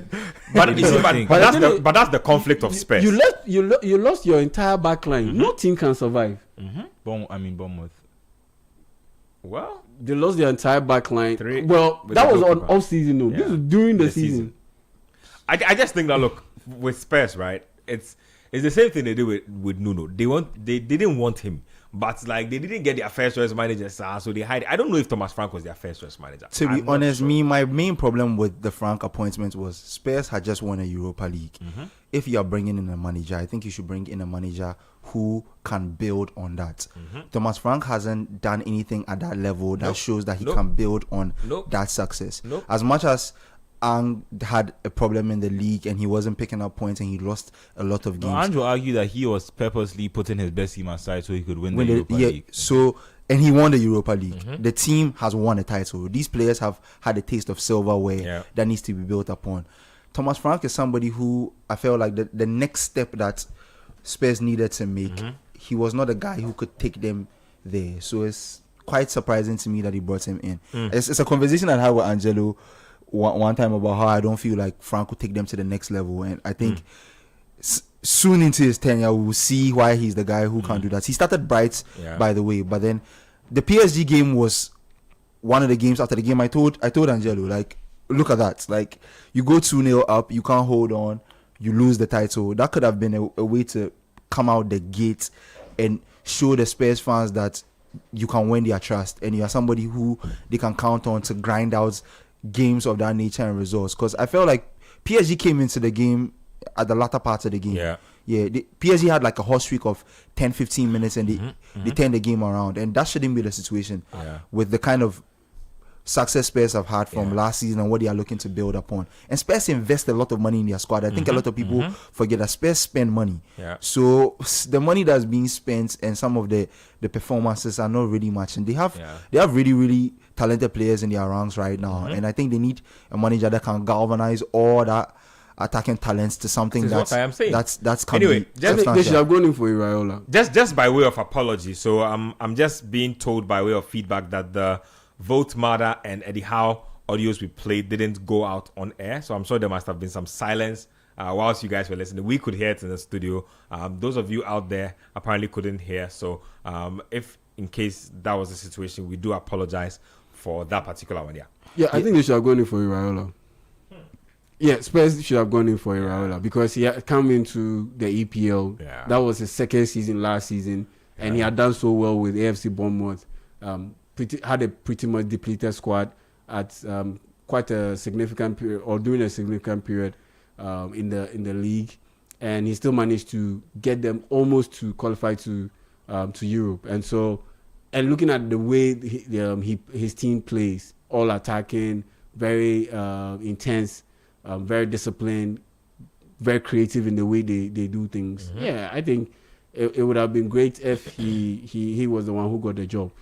But for Thomas Frank, I don't think he was the best fit. Even Marco Silva, I was for rooting- Marco Silva. I thought, and I thought they get were that good job. to hire Marco Silva. I'm not sure why they bypassed him for Thomas Frank. It's just one of them things. So hopefully Spurs can recover. But I mean, like, I think it reverts to the point I was making last week. Like, the kids are not winning. That's just the honest point. The last three managers, I made the point, last three managers to win the league, Slot is probably the exception, but it's Klopp and Guardiola. In the Champions League, the last three managers are Enrique, Guardiola, and Ancelotti.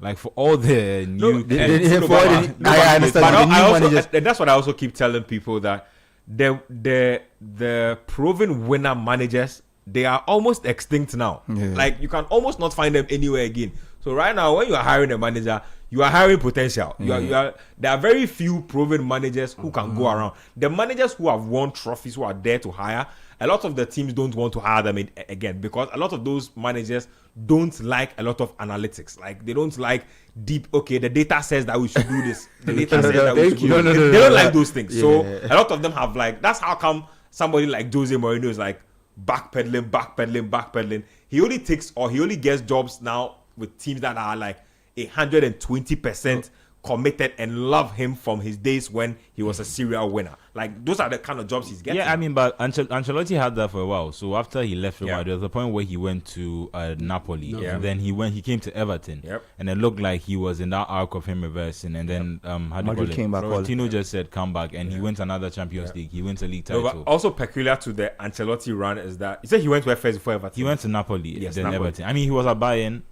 But if you know Ancelotti, going to Napoli is not strange. The strange stopover was the Everton one. But even that, if you know the kind of money that was backing that move and the kind of players they promised to get him, again, it's not too strange. But even look at Carlo. In his last season in Real Madrid, people were literally talking about, because Real Madrid were bad, people were talking about Carlo like he was some scrub. Get this guy out of the team. Like He's tactically Carlo. not deep. He's tactically this. And it's just because he probably prefers simpler systems and simpler tactics as compared to like overburdening you with roles and instructions and all that. And the thing is, look, that's why I always give props to Bayern Munich, because they saw that, okay, we have this team that has a lot of quality. Yep. We need a coach who can be able to get the quality out of them in an attacking sense. We, like you said, we don't have too many proven winners, serial winners out there on the coaching market. So let's look at someone who has the potential to be able to do so, who fits our philosophy. And they went out there and they picked their outlandish choice, a guy who got who had his team relegated from the EPL. It was an outlandish choice that Bayern Munich, a whole Bayern Munich, will go in for a coach.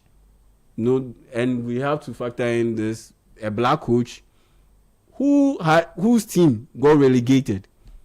It was very outlandish. Yeah, it doesn't happen. But at the end of the day, they saw how they would want their coach and the team to marry in terms of their philosophy. And Vincent Kompany checked all the boxes. And so, despite the fact that his team had just gotten relegated, at the end of the day, they looked at what was happening with the team and the quality that he had at hand, and he worked with that. Okay, in this situation, the coach did his job by getting the team to be in structure, organized, and be able to work the ball in this situation. But the strikers weren't good enough to be able to deliver the final pass or to score. But at Bayern, we have Harry Kane. At Bayern, there's Musiala, there's Michael At Olise. Burnley, Kompany was playing football manager. Yes. So wonder kids in this team. And so, they missed all these chances, and the defenders gave all these balls away, all these turnovers, and we ended up losing.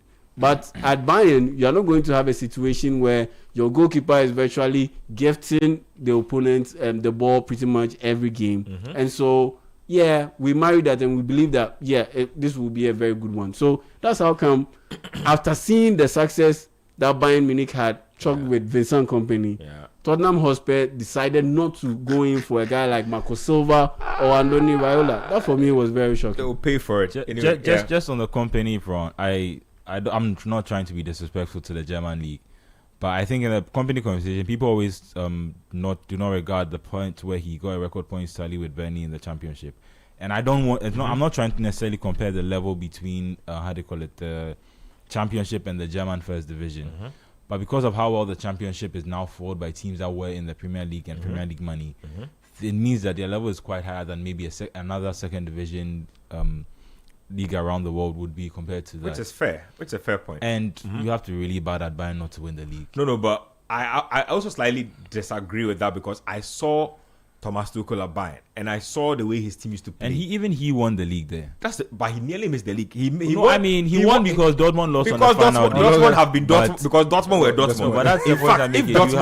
Dortmund had taken care of their end of the deal, which they were expected to, he would have walked away title. And on top of that, he came in at the time where Julian Nagelsmann had been the head coach for about 80% of the season. And if you watch, or 70% of the you should have season. watched. It was probably 90%. But the point is, you have to be very bad. They were terrible. The way if you watch Tuchel's team, I'm sure when Hones and Co watched his team, they were having fits in the director's box, because it's Bayern, we have the best players in the league. We pay you the most money. Why are we watching this football?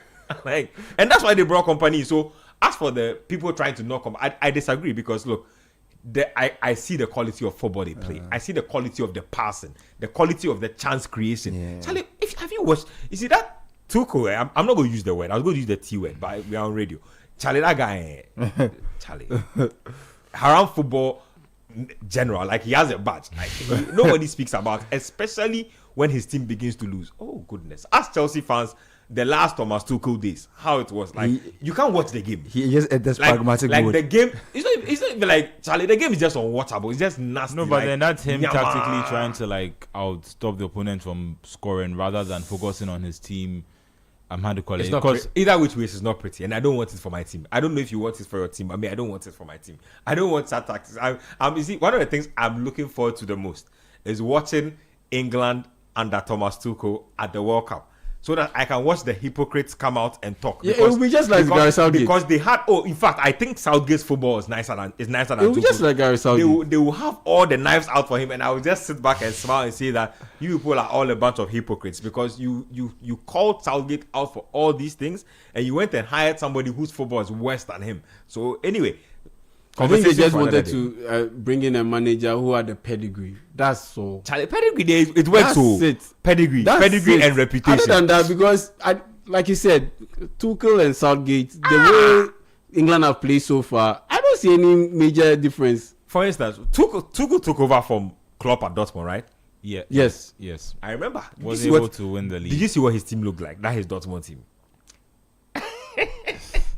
But there's also a team that's but if you inherit Jurgen Klopp's team, I have a lot of things to say about Jurgen Klopp, Yeah. but one of the things is that if they talk about a manager who will bring his imprint onto a team, like very few people will do it better than him. Like top three, maybe Pep, maybe Enrique, maybe Flick, and then Jurgen Klopp. Like he will bring the style. Like within 6-7 weeks, you see that you see this the is team what we are doing. Like yeah. this, and his football is exciting, even though it's a little rock and roll. I liked it. Like that's the football I wanted. That's why I'm always like stressed out having to watch what Anna Slot is doing. Like, bro, like what are you doing? Anyway, so those are the games that Sunderland and Brighton is still goalless. Brighton Football Club, I don't know, but I don't have good feelings about them too. Like when a team hits like a certain height and I expect them to build on it and they go on to they are giving me Fulham vibes from when they came from relegation, spent a truckload of money and they didn't do anything for them. They got relegated again. Because for how much money Brighton have spent, I expect them to be always in and around Europa League territory at worst. But they've been so inconsistent that I don't know if you can even expect anything from them. Their next game is against Arsenal. But that's what I was saying. That comes down to the same problem with them and from Bournemouth and Brentford. It's that there's just so much constant changing. Yeah. And I think that's the same reason why De Zerbi left. Because when he was at the club, he thought that this is a point where we should be kicking on and pushing on. And they are now thinking, who can we sell and make money and bring which kid from... Because even Enciso came and he started really well. I don't know how he's ended up at Strasbourg. But they are just bringing in young players and moving them on. And with young players, some of them it takes, obviously there's always quality, but sometimes it takes a while for them to settle down and be able to have an impact. So, and I don't... Wait, what just happened? Just a tussle and Somerville just shoved Nico Gonzalez down to the turf. Interesting. I mean... In a very emphatic way. I mean, sometimes you put your head But on someone who's else's getting the head. yellow for that? I think Somerville's getting the yellow for that. It probably should be more than a yellow. If we're going by the... People are giving, like, some of the headbutts they give red cards for far less offenses. Some of them are not really headbutts. I get Some what of them you is mean. just a full... No, a the fact that you think you should be using your head to bat anybody is enough for red card. For No, you but not to be on the field. I get what you mean, but Look, okay, so he was all over him, pulled him. Oh, get off me. That's funny, bro. this is kind of what sparked Kudus into punching like 3 people and then getting that incentive. Similar type of Yeah, at least situation. he didn't didn't make throw it. contact with any part of his face or from the that's what shoulder. I'm saying. on So, up. so it's the same motion, but if he hits his face, Oh, and the player goes down holding no. his face. They gave me... No, that's what I'm saying. If he had hit his face and the player goes down holding his face, it would have been a red card. Yeah, it would have been a record. And It would have been a record, which is a bit And you are incentivizing Controversial. the player to be Yes, and that's dramatic the whenever argument they. that some people make about the rules. That okay, I get kicked. The one time I retaliate and won't I send me make off. even the slightest of contact with the face or any part of the body above the shoulder. Yeah. Yes, I get sent off. But Then somebody you can are- be kicking me the whole Yeah, game. but you are more or less aiding the person who incited the whole retaliation to keep on doing it. Yeah. So what about you making an effort to maybe caution the player not to incite others? Yeah, I don't know if you saw what Semenyo did against Man United on Monday. Here, when he put his hand on the neck of one of the players. Yeah, that should have been a yellow card at least. Yeah, and it's one of those things that I know that if the player had gone down in the same way Van de Ven went down, that would have been checked by VAR. Yeah. And now the question is not whether the contact was enough to make him go down, but why the player is making the contact in the first place. And then he's given a red card. And it's just the application of the rules. Once you see like how people are just able to weave their way around it, it just makes slightly makes a mockery of them having to champion the rules. And you also see times where, you remember at the start of last season, they were really stringent on the if you kick the ball away, it's a yellow card. Yeah. Or if you I if think you Arsenal Delay- Arsenal delay- suffered some the cards. same because rule of is that. Consent, actually, what they call it. the same rule is still in application, but you don't see it being applied as much. Yeah. So it just makes the officiating very inconsistent. I think it's also, you can also make the argument that teams are a bit wiser to how to go about the rules or how to go around the rules. Yeah, and that's what I'm saying. That's a same problem. Thing, yeah, the same thing with the quote unquote dark art. Rodri is a master of that. He'll foul, but for some strange reason, he'll go like 3 games without receiving a yellow card because he knows how to go around the rules. I hate and love players like that. At the same Yeah, time. it's the same thing in the corporate world. That's what accountants do. Yeah. That's what lawyers do. Yep. You find a loophole somewhere you can land in between. You know, good and bad. That's and that tells me that you're a smart player, and you know how to go around about your business without necessarily breaking the rules. So it's a bit controversial. But what I would love to see is that there are some steps made to ensure that the one instigating another player or a situation that could escalate gets a bit of a caution.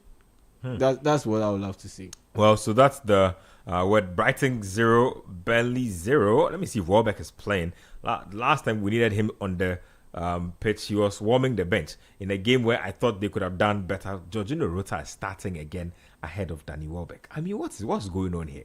Youth pressing. Oh, Charlie Jai. Youth pressing Papa We have Ben. a very young manager too, Fabian Hazola. Oh, so this guy is not serious. That guy is not serious.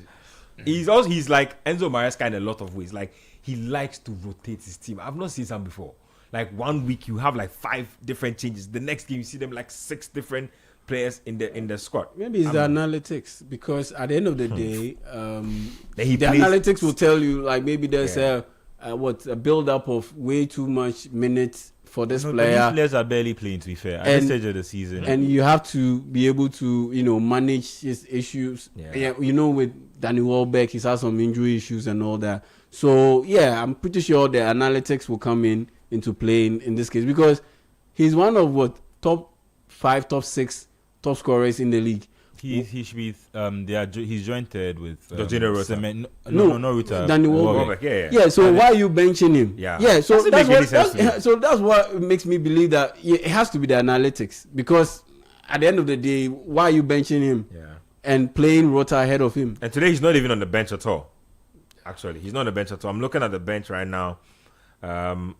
Castolas, Milner, Mitoma, Steele, Veltman, Knight, Simmons, and Oriola. He's nowhere on the bench. And he's not in the starting lineup. Nope. So. Then then maybe he has missing picked up through a an note. injury. Yeah. Yeah. Because it didn't make last week when they were wasting all their chances. I'm like, Welbeck puts one of these chances away quickly, but some way somehow couldn't get on the bench. Let's digress a bit. Let's go to Spain and let me talk to you guys about this one a bit. So Kwesi Sibor, I read an article, has been crying out for clarity of his role, or he will hit the market in January. He says that he wants to leave Real Oviedo if they cannot give him playing time. They were up against Celta today at home. Game ended 0-0, but I realized he played. It looks like the threats have worked a little. And I think he's making those claims because he knows that his place in the Black Stars for the World Cup will be under serious threat if he cannot get playing time here. Does he move from Oviedo? And if he does, do you think he can get probably a London spot somewhere, even a loan deal? I don't know. I don't know because of how little he's played. I don't know what's the interest for him will look like. I think he can be able to get the club, but if the club are open to playing him more, I think staying. I don't think there are too many players in that team that should be sitting him down for games on end. Like I don't think he should be going 3-4 games without seeing some of the minutes he's been crying for. Honestly, and it's a team that is struggling in the league themselves. So I think they need all the people to come to the party to help what they are trying to achieve, which is stay in the division. I think they won't stay in the division past this season because they were just promoted. So I don't really know, but he definitely needs game time and he needs minutes to be able to show what he can do. And if he can't do that at his club at the moment, he should be looking for a way out. That's all I'll say. As to what the interest to look like, because he hasn't shown much this season because of how little he's played, I don't know who will be looking for him. And the thing is, if you go to a club at this point in time, how quickly can you establish yourself? How quickly can you imprint your team, yourself in whatever that team is trying to do? So if he can sort the situation out with the hierarchy at the club he's at the moment and he can get more minutes there, I think that would be the best situation, because January is a tricky time to move. Even players who move for loan deals in search of more minutes this season, I've seen a number of teams that are willing to pull the plug on the loan deal. Liverpool I heard are discussing with Aston Villa to see the way forward for the Harvey Elliott's deal, because Elliott is not getting minutes at Villa at the moment. So it can be a very dicey situation. You move looking for minutes and you might go and you might not even be getting the looking at the new club you go to. So if he's played today and it can become something that will be more of a feature, I think he should stay and try and build some momentum there, because the whole January move can get real sticky real quick, and then you have a short time to make an impression. And the World Cup squads, I'm sure by March, April, a lot of teams will be figuring that out. So he should just try and see what he can do with the club he's at the moment. I think moving in January, not having many minutes and going to a new environment can be a bit tricky. Kwesi Sibo looking to get more playing time at his club, Real Oviedo. Let's see how that goes.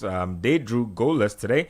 There's a game between Levante and Real Sociedad. It's goalless in that game. There's Real Madrid Sevilla to come a little later. Real Madrid have been playing a lot of 8 p.m.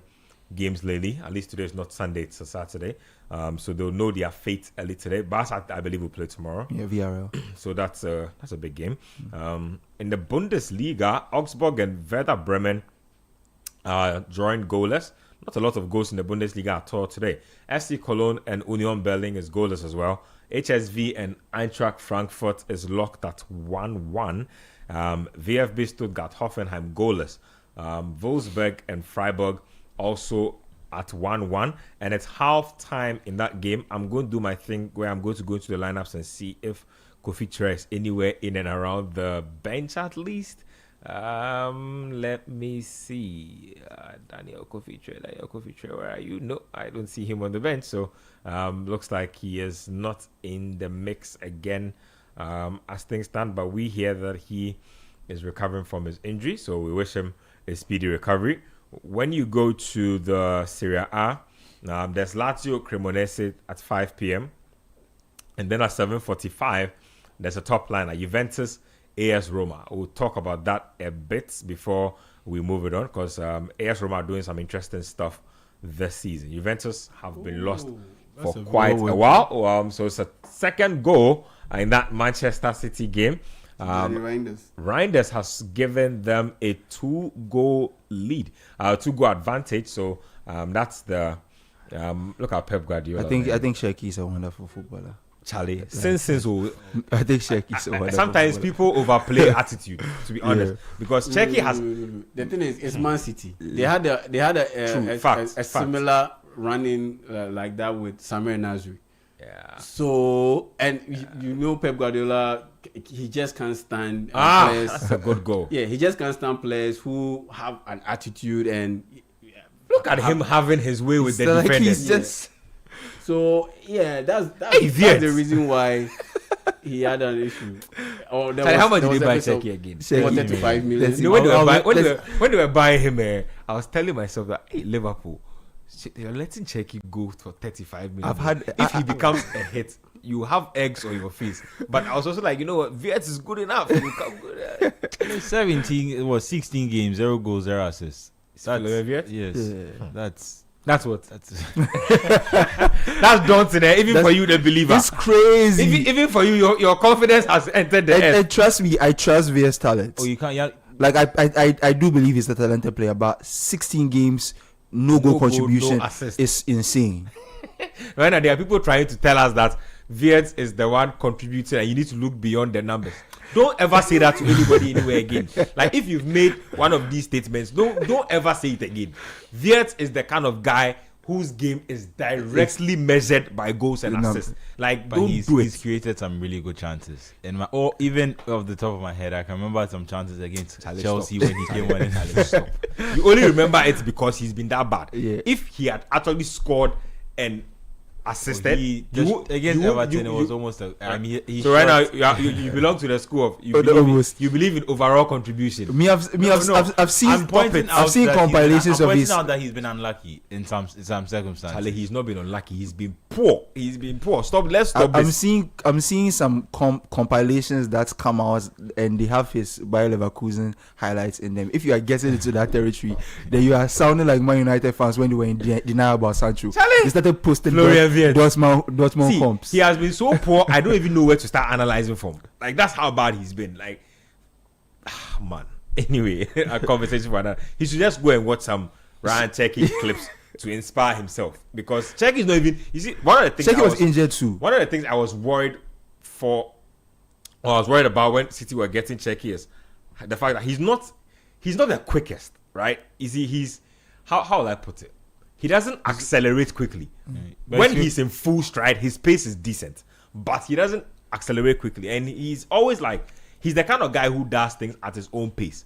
So players like that, it's two things: you are either going to be a big hit or you're going to be a big miss, because when you do things at your own pace, it means that he sees the game at his own pace, like sees the game in slow motion. And the way everybody says the PL is fast, but when I watch him, it doesn't seem like that to him. Like, he steps on the ball, he looks around, he does what he likes. He doesn't let like oncoming defenders man. and people who are closing out on him like rush him into a pass and those things.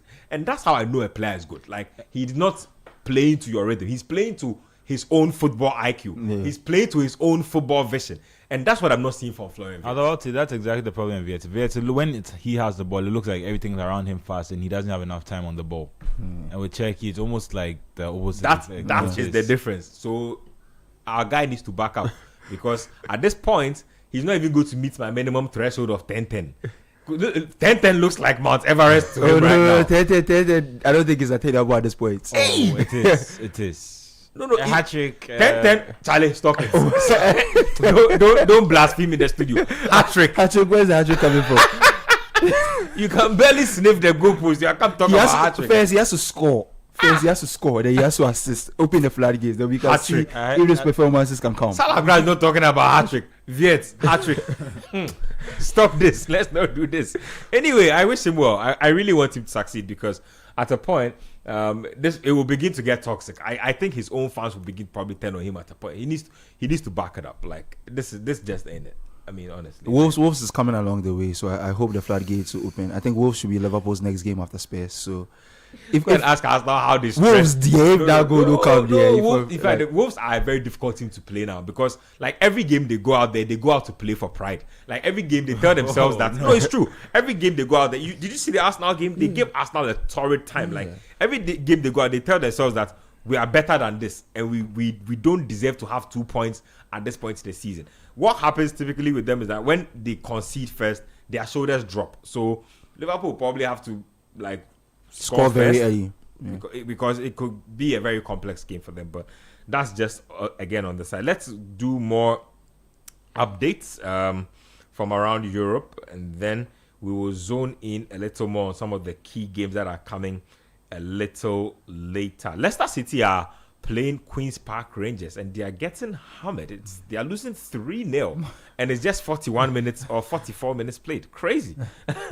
Let me look at the lineups and see if our Ghanaian brothers are featuring, and they are both right in the mix.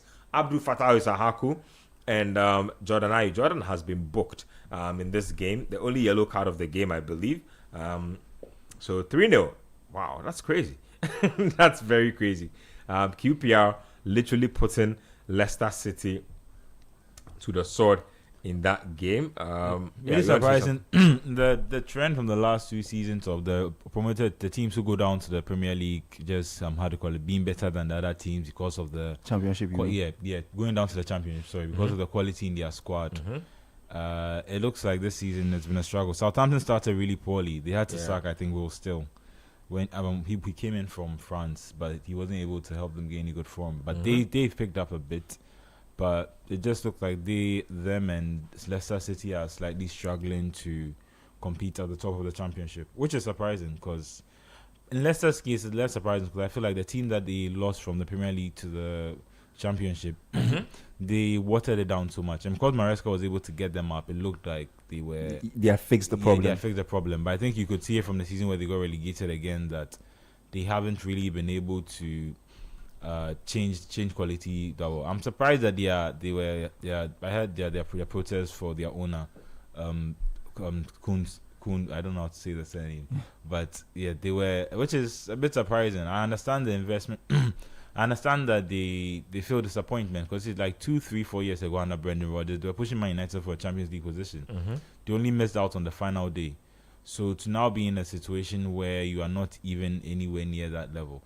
I understand why they got rid of Rodgers. At that point, he seems to be complaining a lot about, and that's a Rodgers thing. Once he's not getting certain elements, he will come out in the public and make it known. So I get why they got rid of him, but it looks like they haven't been able to, in terms of these player recruitment, the standard since they won the league and then they won the FA Cup. Since then, it's just been going downhill since, and it's just a shame that now it looks like they will become a championship team. Whereas it looked for a long time that they were set to become like the way Brighton and Brentford have been. They looked set to be like a constant in the Premier League and competing for Europe. Well, that's the word on those ones. Let me get to a few other stuff. So some news coming in on the AFCON. So I'm just seeing a publication here on the BBC that says that the AFCON will be held every 4 years from 2028. That's some breaking news coming in. So let me just read a few. It came in just 10 minutes ago. It says that the African Cup of Nations will be held every 4 years from 2028. CAF President Patrice Motsepe has announced. Now, the tournament has taken place every 2 years since 1968, with a 1 year gap between the 2012 and 2013 editions. Now, the tournament will switch to a 4 year cycle after the 2027 AFCON in East Africa and the 2028 edition. Now, Motsepe has instead announced the creation of an African Nations League, which will take place annually from 2029. We have, and I quote, says, "We have the most exciting new structure for African football. The global calendar has to be significantly more synchronized and harmonized." Meanwhile, CAF has increased the prize money for the winners of the AFCON from $7 million to $10 million. So that's some interesting development. Let me just take quick thoughts on that. Let me start with you, Yao, then I'll come this way. Yeah, it's it needed to be done. Something needed to be done because it was too frequent. And if something is too frequent, it dilutes the quality or the value of that particular commodity. And so something needed to be done about it. But 4 years, I think, is a bit on the high side. I think 3 years would have been good. Because once you have 2 years, 2 years is too frequent. 4 years is too little, more or less. It's too infrequent. Too far away? It's too far away. But you know the funny thing about 4 years is that 4 years will creep up on you. Like I don't understand how the World Cup is just next year. It's come right but now. The thing is, leave the 4 years for the World Cup. Let that be separate. The World Cup is the World Cup. Let it be separate and different from every tournament. Let it be different. 4 years for the World Cup. we are not. Africa is not Europe, where they have a situation where they do theirs 4 years. Africa, in our situation, if you do a 4-year cycle, it becomes a bit too. It drags a little bit too much because there's a bit of chaos, a lot of chaos when it comes to the Africa game, especially when it comes to the federation, the administration, everything that comes with it. And so for me, I think 4 years is a bit too much of a drag. So in between 2 years, which is too soon and too early, and 4 years, which is a bit too far, that's where it should have been fixed, which is 3 years. For me, I think 3 years would have been the best in odd years. So 3 years in odd years. There are some years where you get even years, and those years, you have to adjust the calendar a little bit. But for me, I think 4 years is a bit too much. It's a bit too much. Yeah, everything is pretty much trying to be in sync with what Europe is doing, but I don't think it necessarily should be a situation where everything that Europe does, that's what Africa is also doing. We need to be able to create a system or a situation where we stand out a little bit. And that's why for me, I have never had an issue with the AFCON being held in January and February. Because at the end of the day, the player will be gone for 3 weeks max or 4 weeks max. 1 month won't do super damage to any team, no matter how important the player is. Or even on the player side, 1 month of missing club football, it won't do you super damage in terms of your reputation and playing time. I've heard, and I've read several multiple instances where players say they've lost their places because they came over and participated in the AFCON. I think that's a little bit too much of a stretch, because same way you lost your position over a 1 month stretch, the same way you can regain your position over a 1 month stretch or even less. And so for me, I have never bought into that argument. But regarding what you've just given us, the report, I think 4 years is a bit too much, and 3 years would have been okay. Yes, it needed to be addressed because the 2 years thing, it was too quick, too soon. Playing too many AFCONs. And it didn't give you the chance, especially if you won the AFCON. It didn't give you the chance to really savor it. Yeah. One moment you are celebrating, and the next moment, boom, boom, boom, you are playing again, and you could potentially lose it. Senegal, for instance, look at how long it took for them to win the AFCON, and the next thing you know, the year is done, and they are preparing for another AFCON. It was too soon and too early. And so for me, 2 years, yes, I get rid of it. But 4 years, I think it's too much. It should have been 3 years.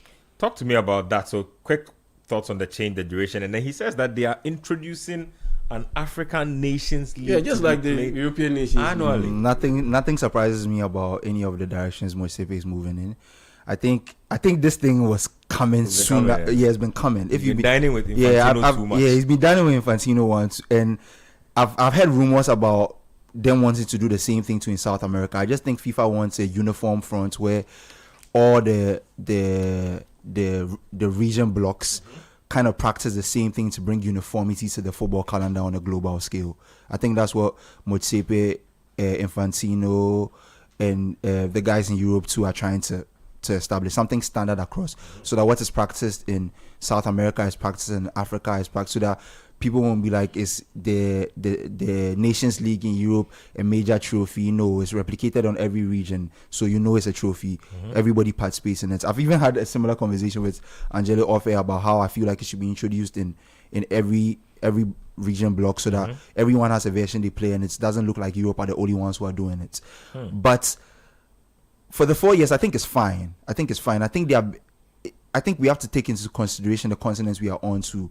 We've seen so many different tournaments organized by CAF, and there have been issues with how ready host nations were. And I think this kind of duration between every tournament solves those problems. I don't think this, moving forward after that edition, we'll see situations where the problem with African teams is that you give them 4 years and they'll still not be ready. That's the problem. Well, but that's true. But like 2 years is a short period. A lot of the countries sometimes have to build infrastructure from scratch, and sometimes the period to get all of it done is too short before the tournament comes. So I think they're just trying to create a system where we can have the best AFCON possible every time it comes around. And I think the last AFCON in Cote d'Ivoire was a huge success on a global scale. And I think Mosepe is liking that. It was an AFCON where you could feel that the world kind of stopped and was watching Africa.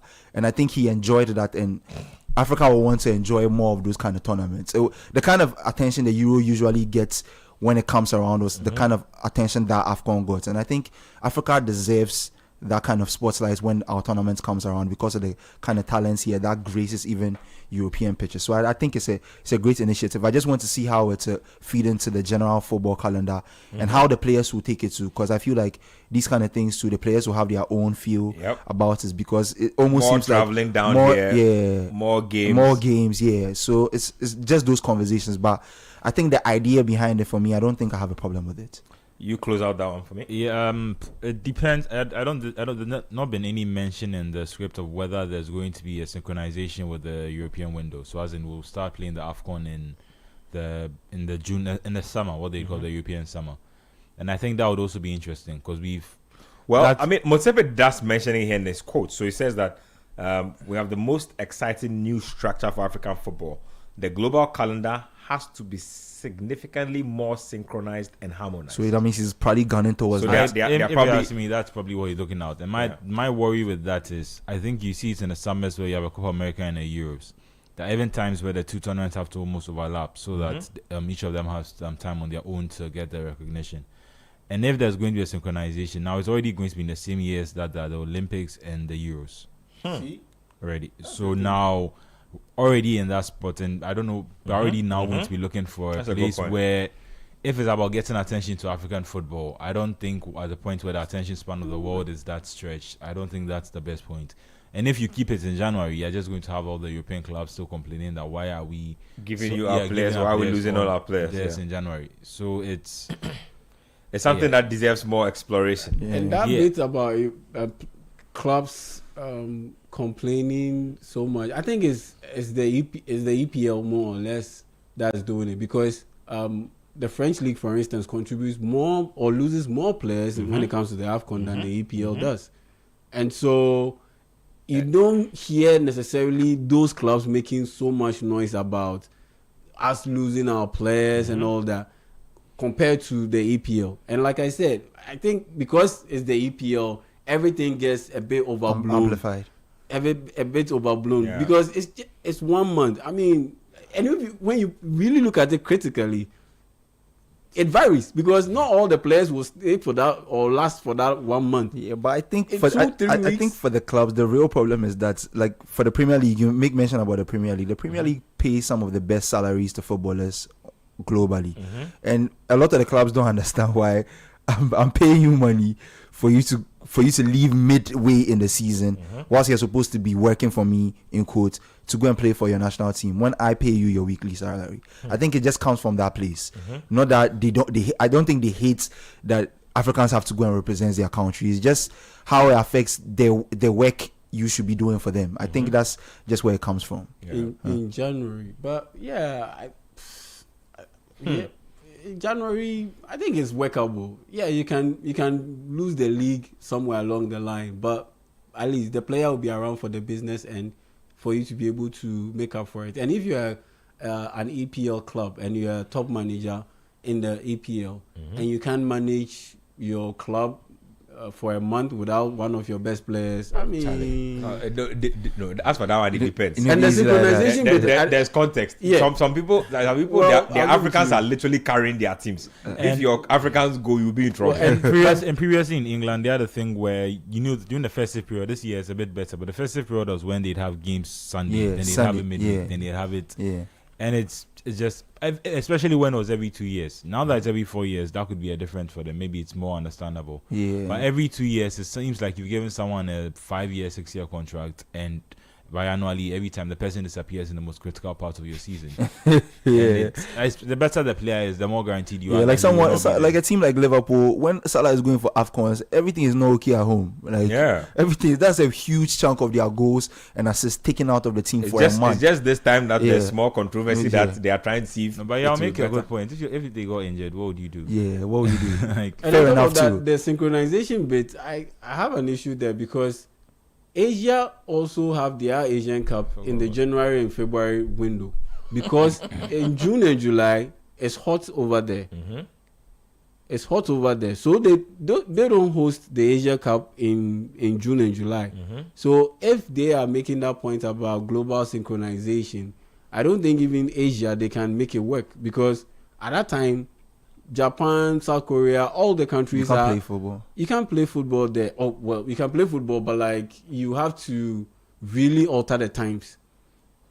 You have to really alter the times, and it will take a lot of convincing for them to be able to do so. Because let's say you are hosting the competition in Qatar during June and July. That means you have to play in an those air conditioned stadiums. Yeah. And how many of those countries in Asia can be able to do so? So yeah, it will really demand a lot of convincing before they can really switch it entirely to get that synchronization bit that they are looking at. So that's the big piece of news for those of you who are just joining us. The big news is that the CAF president Patrice Motsepe says after the 2028 edition of the AFCON will move on from a tournament that is played every 2 years to one that is played every 4 years. So that's the lowdown. Anyway, let's get back to our updates here on the Republic of Football. Let's take a break actually on the Republic of Football. We'll come back and then we'll analyze the games that are on halftime. We have a few more big games to come. There's Spurs, Liverpool, Arsenal at the Hill Dickinson Stadium to play Everton. We'll preview those two games. Lots to talk about in between that. So stay with us here. We'll be right back.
the way they've approached game hasn't always been like that, and they're building on a good home record. But I think both teams need to start winning, and also let me also throw Wolves in the conversation. They are still playing 0-0 with in their game, so I don't know. I feel like these are some of the chances that these teams need to be taking to win games. Obviously, West Ham, they're playing Man City, so now you're 2-0 down. Is that a game you can attack? Probably not. But Burnley can probably look at Bournemouth and say, Bournemouth haven't won in a while. This is a chance for us to at least get level on points with West Ham. I think if they won, they would go above West Ham and be just below Burnley in the table. So, yeah, because the relegation picture is starting to get a bit more clearer. The teams above them are just Fulham and Bournemouth, like teams that I don't think are getting relegated. Nottingham Forest are doing much better. They won 3-0 last week. Fulham are also have also started doing better, and Bournemouth are definitely going to get better. So you are running out of teams that you can drag into the relegation battle. And the only team that I see that either the two of them can be looking at is Leeds United. 7-0 with a really good chance, but he skies it over the bar. Oh, Antoine, he's disappointed in himself. I feel like these finishes have characterized his game in the past couple of weeks. So controlled nicely. Oh, come on, bro. I feel like that should have gone with his right foot. Yeah, he's trying to go across the keeper. Okay, defender closed him down pretty quickly, actually. Defender did his job there, but I'm sure by his own high standards, he would have at least wanted to test the goalkeeper. I don't know about that, but that's I wouldn't even say that's a big chance wasted, but yeah, it was a good chance. But yeah, but just on the promoted team, like I said, I think they need to start winning games well, because none of them are in a good run. Yeah. Which is, it's different when you're all picking up like little point here and then. It's like a competitive battle. If it's a situation where no one is able to win, it's just, especially when you see how tight the mid-table has become. Yeah. So I think that Burnley especially, they started impressively. I thought Scott Parker had a point to prove in the Premier League, but it looks like since they haven't been able to win as many games as you don't have as much faith in Scott Parker as a manager. Oh, I'm indifferent about him, to be very honest. I kind of gave him a clean slate. I wrote off his relegation things, and I said that based on how well they did in the championship, I was willing to see how good they were going to be. But to be honest, I look at the team he has at his disposal, and I think that's where they should be. I don't think much of the team they have. I don't. No, but isn't the irony that the two teams who came up automatically, like so Leeds and Burnley had the points total. They both got 100 points and they came up. They are struggling in the Premier League, and then Sunderland who come up through the playoffs. And I think it also which is funny, right? Which that's what I'm saying. That's right. And I think it's down to recruitment. But then Burnley and Leeds also tried recruiting well, and I think they tried mixing Premier League quality. Like so. In fact, among the three teams, I think Burnley did the poorest recruitment. Leeds, I feel like based on their recruitment, are underperforming significantly. They bought the more notable names. They brought in pretty expensive signings, and they're not living up to it so far. Sunderland, definitely, I still think they are riding their parachute. I don't know when it will come down, if it ever will. I mean, it will find its level or balance at a certain point, but I've just been really disappointed with Burnley. Like, I see what they do. They have glimpses of brilliance, but it doesn't go beyond that for me. Like, and they have some of the more experienced vets in their team as well. It's just not going. I don't see how you see quality in the team. Burnley? Yeah. Yes, decent quality. In fact, they bought a few players that I liked, like the Dutch left fullback they have. He's been good. Quillen Dichi Hartman.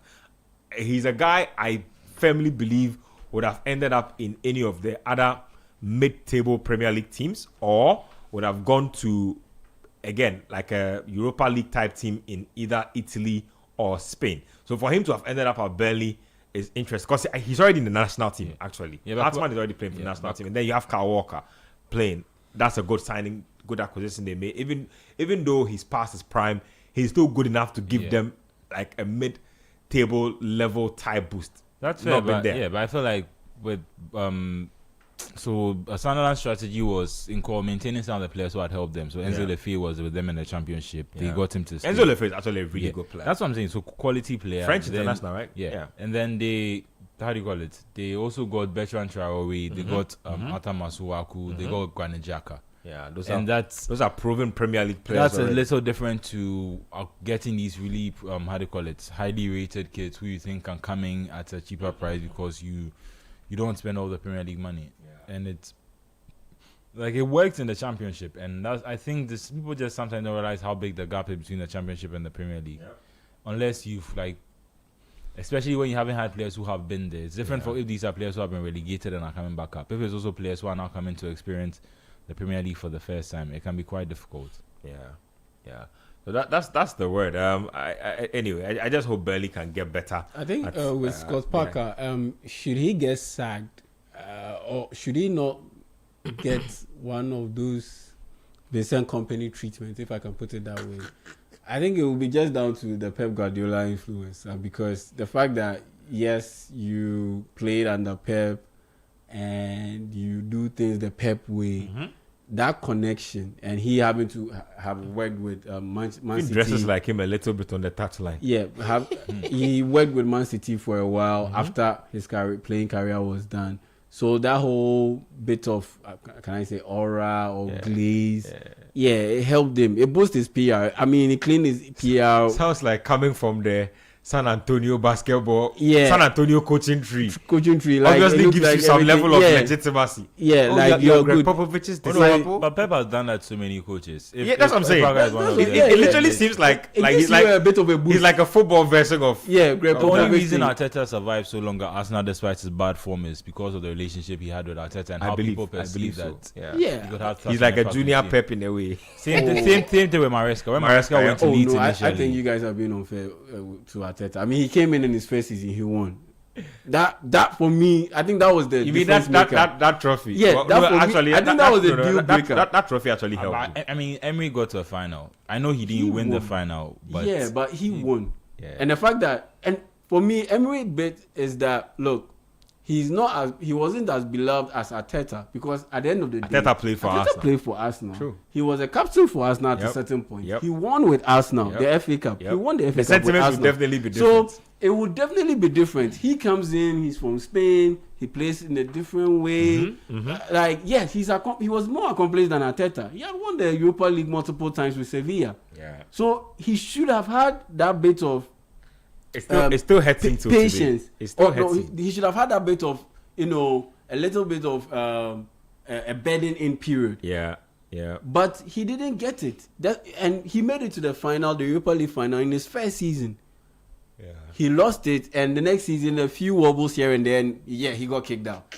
So he wasn't given that little bit of time, to really, really do things his way. Mm-hmm.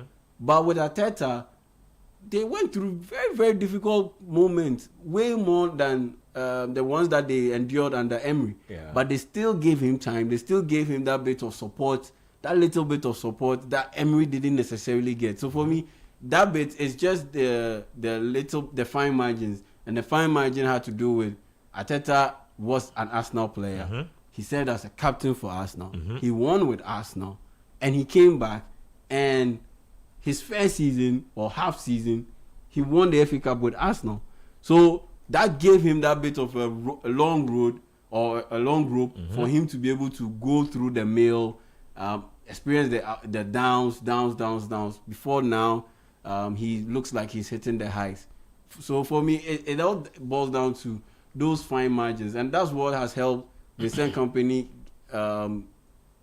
so far to first of all land the Bayern Munich job and become a well-celebrated coach, unlike Scott Parker, because I think Scott Parker also plays the sexy type of football, heavy possession, Pep Guardiola style. But just interrupt you briefly. So I think a couple of our YouTube viewers are complaining about poor sound.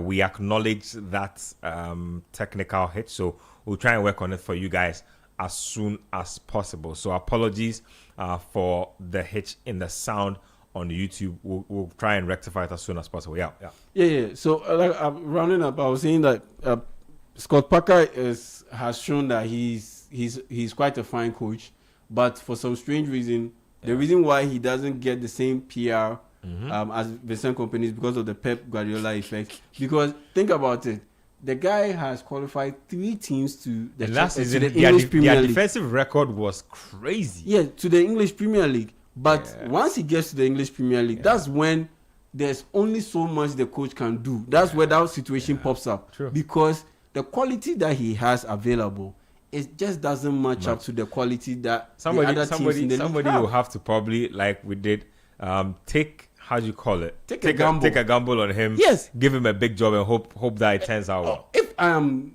the Lewis family, if I'm the owners of Spurs, Yeah. and let's say I get rid of Okay, so Thomas they say Frank. the sound is better on YouTube. Yes, and I get rid of Thomas Frank, or maybe in the very rare instance where he decides to resign or something of that sort, I don't mind going in for a guy like Scott Parker if Andoni Raiola isn't available or Marco Silva isn't available. In fact, it's not so far-fetched. If I think about it, a lot of English clubs, for them, it won't be very far-fetched at all. I think he's even been to Belgium, right? Yeah, he was at Club Brugge. Yeah. He's been around. I like English coaches who are not afraid to step out of England. Look at what Graham Potter did. He started off with Sweden. That's why I'm sure Graham Potter has turned out the way he has. Like, I thought he was such a good manager, man. Like, I'm still puzzled about how. For him, he's a project manager. If he has to step in midway, it will be difficult for him. Yeah, it will be difficult for him. The Club Brugge stint was about 3 months. He got there in December and was sacked in March. So I think he got knocked out to the Champions League. Yeah, that was they it. played in the Champions they League. took some really bad beatings. I remember. Yeah, so like he doesn't have like Scott his Parker, CV at man. the top level is he leaves a lot to be you desired, see, which is slightly disappointing. I keep telling you, that right now, if we are, that's why I like the point you made about coaches need to be given grace now. If we want to go strictly by CV, a lot of guys have light CVs now. Like the CVs are light across board. Now people with the heavy CVs, you don't want them because you don't like their style of football. So and Scott Parker's CV isn't light because if you've qualified 3 championships, I think that's the same point championship you were making about the EPL. It's just the quality. The point you were making about Eddie Howe a little earlier on in the show, that he might not have like a ton of trophies, but you can understand why Newcastle have kept faith with him. Like he did incredible at AFC Bournemouth. He has won a Carabao Cup. He has he's now in the semi-final of the Carabao Cup again. He's in the Champions League twice now, I think. For them, just in a natural manager progression, you'd assume that the next stage is for them to get better. And Scott Parker has, but then again, Neil Warnock was also one of those guys. Even the last time he came with Cardiff, he achieved promotion I think 7 times. He has the record, but he's always down in the Championship. And on top of that, Scott Parker played for Spurs. I had little doubts. I was a bit confused. So I probably confused him with Ryan Mason, but they both they go hard. I see a Spurs job in his trajectory. I definitely see it. I see the football is not attractive enough, and if Scott Parker, and I think if they're having the same problem with, because even in the Championship, your road to the title is based on defensive solidity, then it just gets a little confusing for. It just gets a little confusing for how you want to approach the games in the Premier League. Well, we'll see. Let's get into Liverpool or Spurs versus Liverpool, since we are kind of discussing Spurs in a bit. Let me see what they've done in terms of lineup. Now that the King is in Morocco, let's check out that starting lineup for Liverpool Football Club. So, by way of updates, Brentford have scored against Wolves. It's 1-0. Why are you acting surprised? Acting like 17 league games without a single win and 2 draws. It's absolutely harrowing. It's harrowing. I don't know how the players get through training and like get to game day. Like that must be the most depressing thing ever. Like you almost know that like you haven't won a game all season. Hey, almost 20 matches. Oh nah. 2 points. Like how does the manager motivate the players? Like I don't know. There are teams that haven't won at this point, but at least were able to get more draws. Yeah. But even 6-7 points. But have 2 points after, it's atrocious. I don't know how they do it, but yeah. Anyway, let me get into the lineups for the Liverpool game. The lineups are out. Let's see how Liverpool have restructured their setup in the wake of the change. If you go to Spurs, right? They are the home side. 4-2-3-1 is what they are doing in this one. So Vicario is in post for them. Vicario has been very error renewed lately. Jet Spence is at left back in this game. Pedro Porro as a right back. Romero and Van de Ven. That's as close as you get to a full strength backline for them, minus Jet Spence, I think. In the anchor positions, they have Uruguayan Bentancur and Archie Gray. Kudus is on the right-hand side. Bergval plays as a 10, and then Xavi Simons on the left wing. Randall Kolomwani will lead the line for Spurs. For Liverpool, Alisson is in post for them. Bradley, Konate, Van Dijk, and Kekes. Gravenberch and Jones are the holding midfielders. McAllister, okay, we have a goal. AFC Bournemouth, I see the sign of the cross being done. Means one thing. Antoine Semenyo. I think and Ellen Haaland has scored as well. So we'll break it down real quick for you. Semenyo receives the ball, I think. Placement. I like that. Finesse the ball into the far post. More of this, please. This is more what he should be doing instead of ballooning. So you see this goal, how the ball ended up at Antoine Semenyo's feet. Yeah. It is not a coaching issue. Yep. Scott Parker has absolutely nothing that he can do about this. And nothing he can do about this. Yeah. It's a should have cleared the ball. They had multiple chances to clear the ball and didn't. And then West Ham with a bit of their own defensive mishap to look.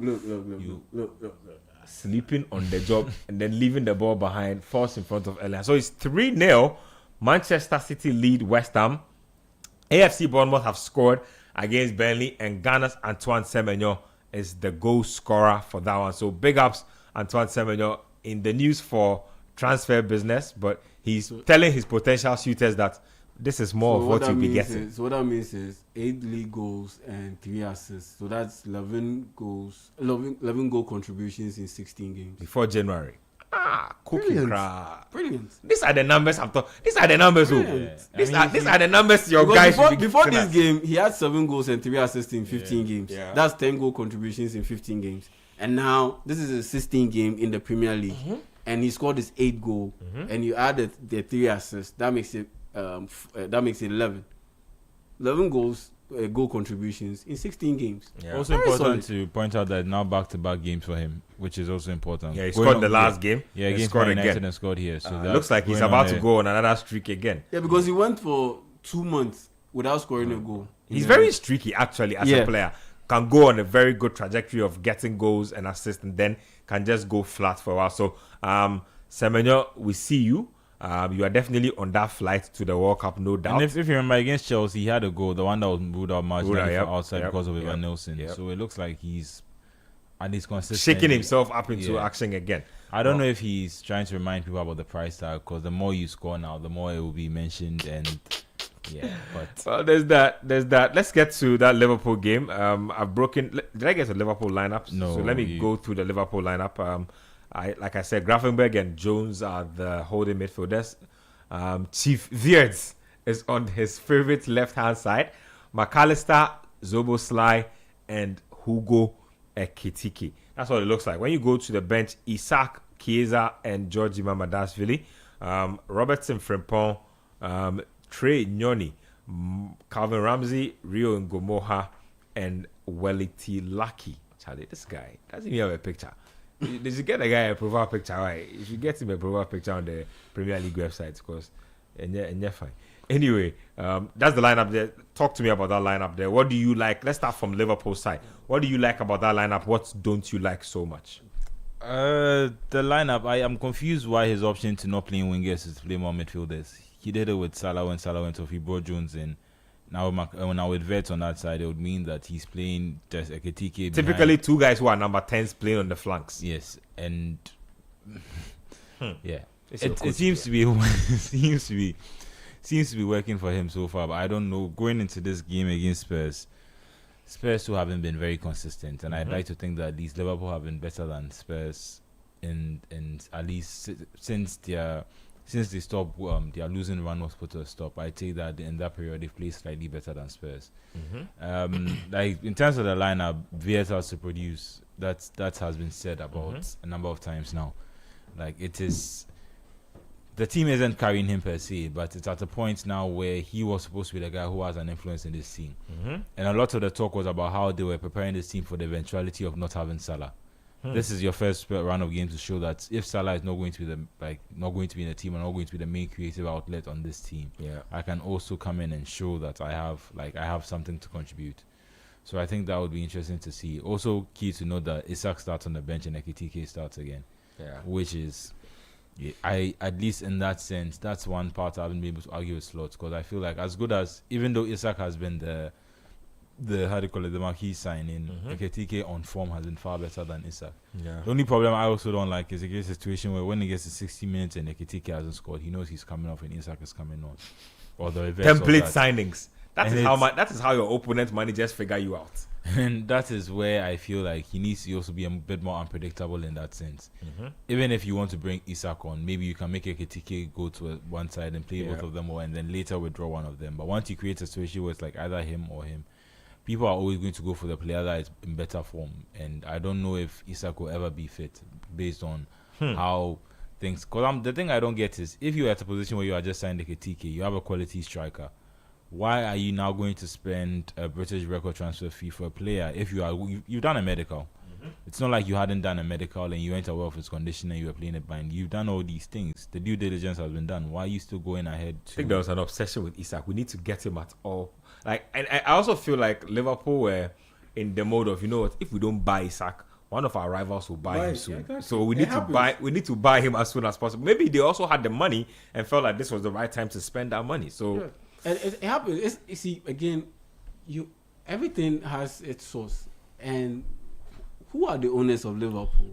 They are Americans who own sports franchises in the American sports leagues. And what you mentioned, it happens everywhere in the American sports leagues. The draft, for instance, if I know that I have a higher pick, or I'm picking ahead of you, and I know that you need, let's say, a point guard, I will intentionally trade my position to a team that also needs a point guard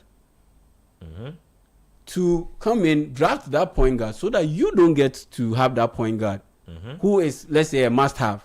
Because let's say I look at your team, what it needs is a point guard for you to be able to take that next step. So in that sense, I'll trade my position to a rival team that also needs a point guard, but it's in maybe a different conference. You get it? So they come in, they draft the point guard, so that you will be forced to either draft, overly evaluate on a talent that is mid and draft him, and in the end it'll end up being a bust, or you'll be forced to go in for another position to trade for another player. And in that sense, I've weakened you to an extent. So it happens, because if Liverpool didn't buy Alexander Isak at the end of this season, had he stayed at Newcastle at the end of this season, Barcelona would have gone in for him, because Lewandowski is on his way out. I'm telling you, it's just like the guy has already played in La Liga. It's just like the Maguire situation where Liverpool didn't tie it up. Now they are looking at a summer where they are going to tussle. They are going to tussle with a lot of other powers. He will go to Bayern Munich. I think Real Madrid might be able to. They like their free defenders. Exactly. So there's that as well. Exactly. There's that too. All of a sudden you have two big giants tussling with you for the player You'll be you able want. to get So it. if I'm right, they're trying to secure that in January, but I don't think the player too would. Crystal Palace don't want to lose him in the middle of the season, so Glasner has the same position from the start of the season. And at the same time, too, his options are almost unlimited once he gets to the summer window.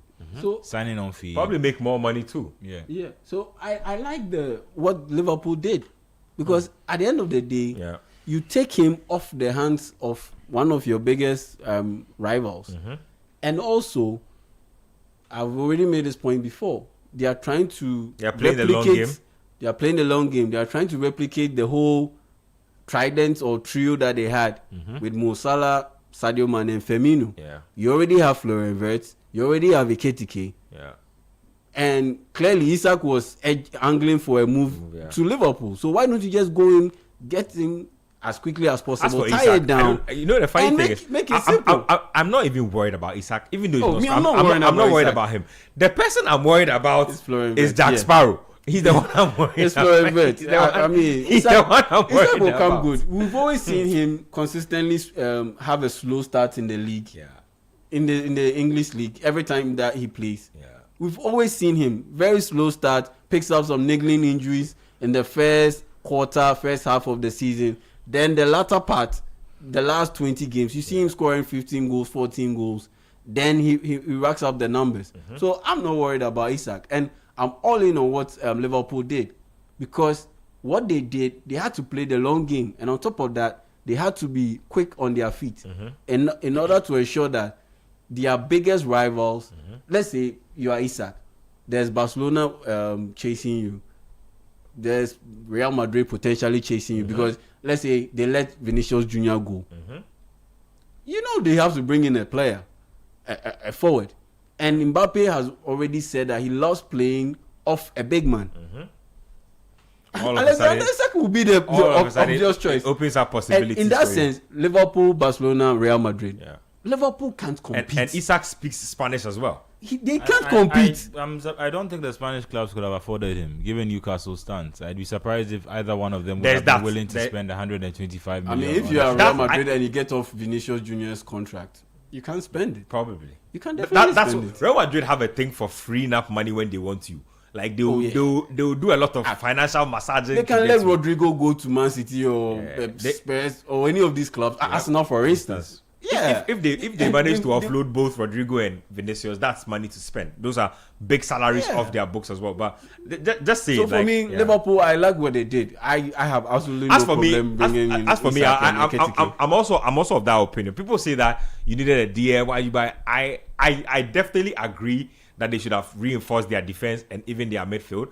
But it was there. Isak, they had to do it. Isak there. Me, if I'm a GM, he's a like. How do you call it? A non-missable prospect. Like if he appears on your radar, you need to get it. You need to get him. That's how I view him. So and for Manuel made a statement about why he doesn't understand why Arne Slot keeps on playing midfielders when he has the likes of Federico. I understand he wants more control, but I feel like he just like it worked once when he took Salah out. He put a midfielder and it worked, and I feel like he's getting. Yeah, but you don't change a winning formula. Yeah, you don't change a winning formula, and on top of that, I think it's an admission that the defense has not been the best this season. So how do I protect them? I protect it by shoring up the midfield. So wouldn't that also then affect your attack? And I mean, they are getting by fine. If this was one of the ways I could have worked, why could you never drop Cody Gakpo to try this? Hey, no. You want the coach drop his son? No, but that's the point. This is a system that works for you. You realize that you play better maybe if you play like a 4-5-1 and you have more midfielders in there. Why did you wait for Gakpo to get injured before you now persist with this? I mean, because if I was Chiesa, I'd be like, there's nothing can happen for me to get a start. Like, nothing can happen unless. But with the Cody Gakpo it's so sad. But with the Cody Gakpo bit, I mean, you know that he's not the most consistent goal threat in there. But at least in terms of the numbers game, shoring up the midfield, he did provide that for you on a consistent basis. I mean, in terms of he beating his man one-on-one, acting as a forward, it wasn't the best. He's been below average or average at best. But in terms of, shoring up the line, holding that end, he's been okay. So in that sense, if you want to keep playing Cody Gakpo, fine. But now that he's injured, you get to play Florian Wirtz a little bit on the other side this time around, so that you can try to see if he can maybe pick things up, moving a little bit infield from the left side onto his favorite foot. In that sense, so he's up against Pedro Porro today. Yeah, but he wouldn't be going on the outside. He'll be coming inside. No way. He'll be going on the inside. Hopefully, Porro is not the greatest player defensively as well. Also very tactically indisciplined. He likes to get up the field a lot. So, but for Spurs, there's a bit of a concern. I mean, you are moving Xavi Simons back to the wing areas. That has not worked so far. Xavi Simons' best performances in his young Spurs career, which was like central. 3 straight games. It was when he was moved in behind to play behind the striker. Where Bergvall is playing now. Yes, where Bergvall is playing now. So I don't know. Maybe the rationale, the thinking behind that move is to definitely see in play Javi Simmons move a bit centrally and move Archie Gray out onto the wing areas, knowing very well that it wouldn't necessarily be a situation where he will be giving you expansive football or stretching the field, but just to ensure that there is enough cover and to ensure that Spurs do not get exposed when they commit bodies a bit forward. Yeah, I mean, I think he's also, you don't like using the word unlucky, but I think Kolomwani too. This would be his 10th game. Oh, Randall. 10th game, also on 0 goals and 0 assists. But he's had some really good chances. I think he's had some shots, some really good opportunities to put the ball in the net. And he scored in the Champions League, to be fair. A bit like Vez who has got some assists in the Champions League. But the Champions League against Frankfurt. Kolomwani's on his ways. It was against PSG. It was against PSG. I mean, the motivation was high because he was far more motivated to play against PSG. Okay, so Brentford have scored again in their game against Wolves. This time, Lewis Porter is the goal scorer. So it's 2-0. Wolves will definitely be relegated by January. By the end of January, they'll be gone. Anyway, just continue building your points. Yeah, I got lost in thought. Just want to pick up on the Wolves. You're talking about Kolomwani actually, about how unlucky he's been. Yeah, so he's also had a few opportunities, and I don't know if it's adjusting well to the team. He's been wearing a face mask. I don't know if that's an Osimhen thing or whether he needs it. I used to wear it back in the day, I think. A little bit at Eintracht Frankfurt, I think a little bit at PSG too.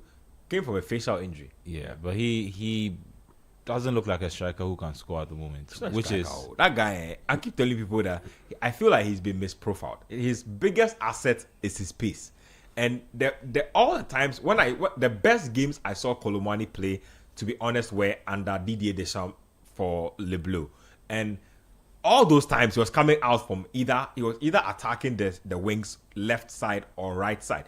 Every indication from all the times I saw him his composure is very suspect. Like that's one of his biggest deficiencies. Like he's so fast that a lot of the times when he gets within dangerous goal scoring areas, he's mostly struggling to sort out his feet, or his head is down. He can't keep his head on the swivel to see who's moving around him, and then he'll probably give the ball away or he'll make a bad decision. So use his space. And that's why the creative players who are playing alongside him, Javi Simmons and Mohamed Kudus, should step up, because at the World Cup in 2022, the 2022 final, Olivier Giroud got substituted, taken out of the game in the first half. I think it was 35th minute, because Argentina were just dominating France, 2-0, and they were just dominating France.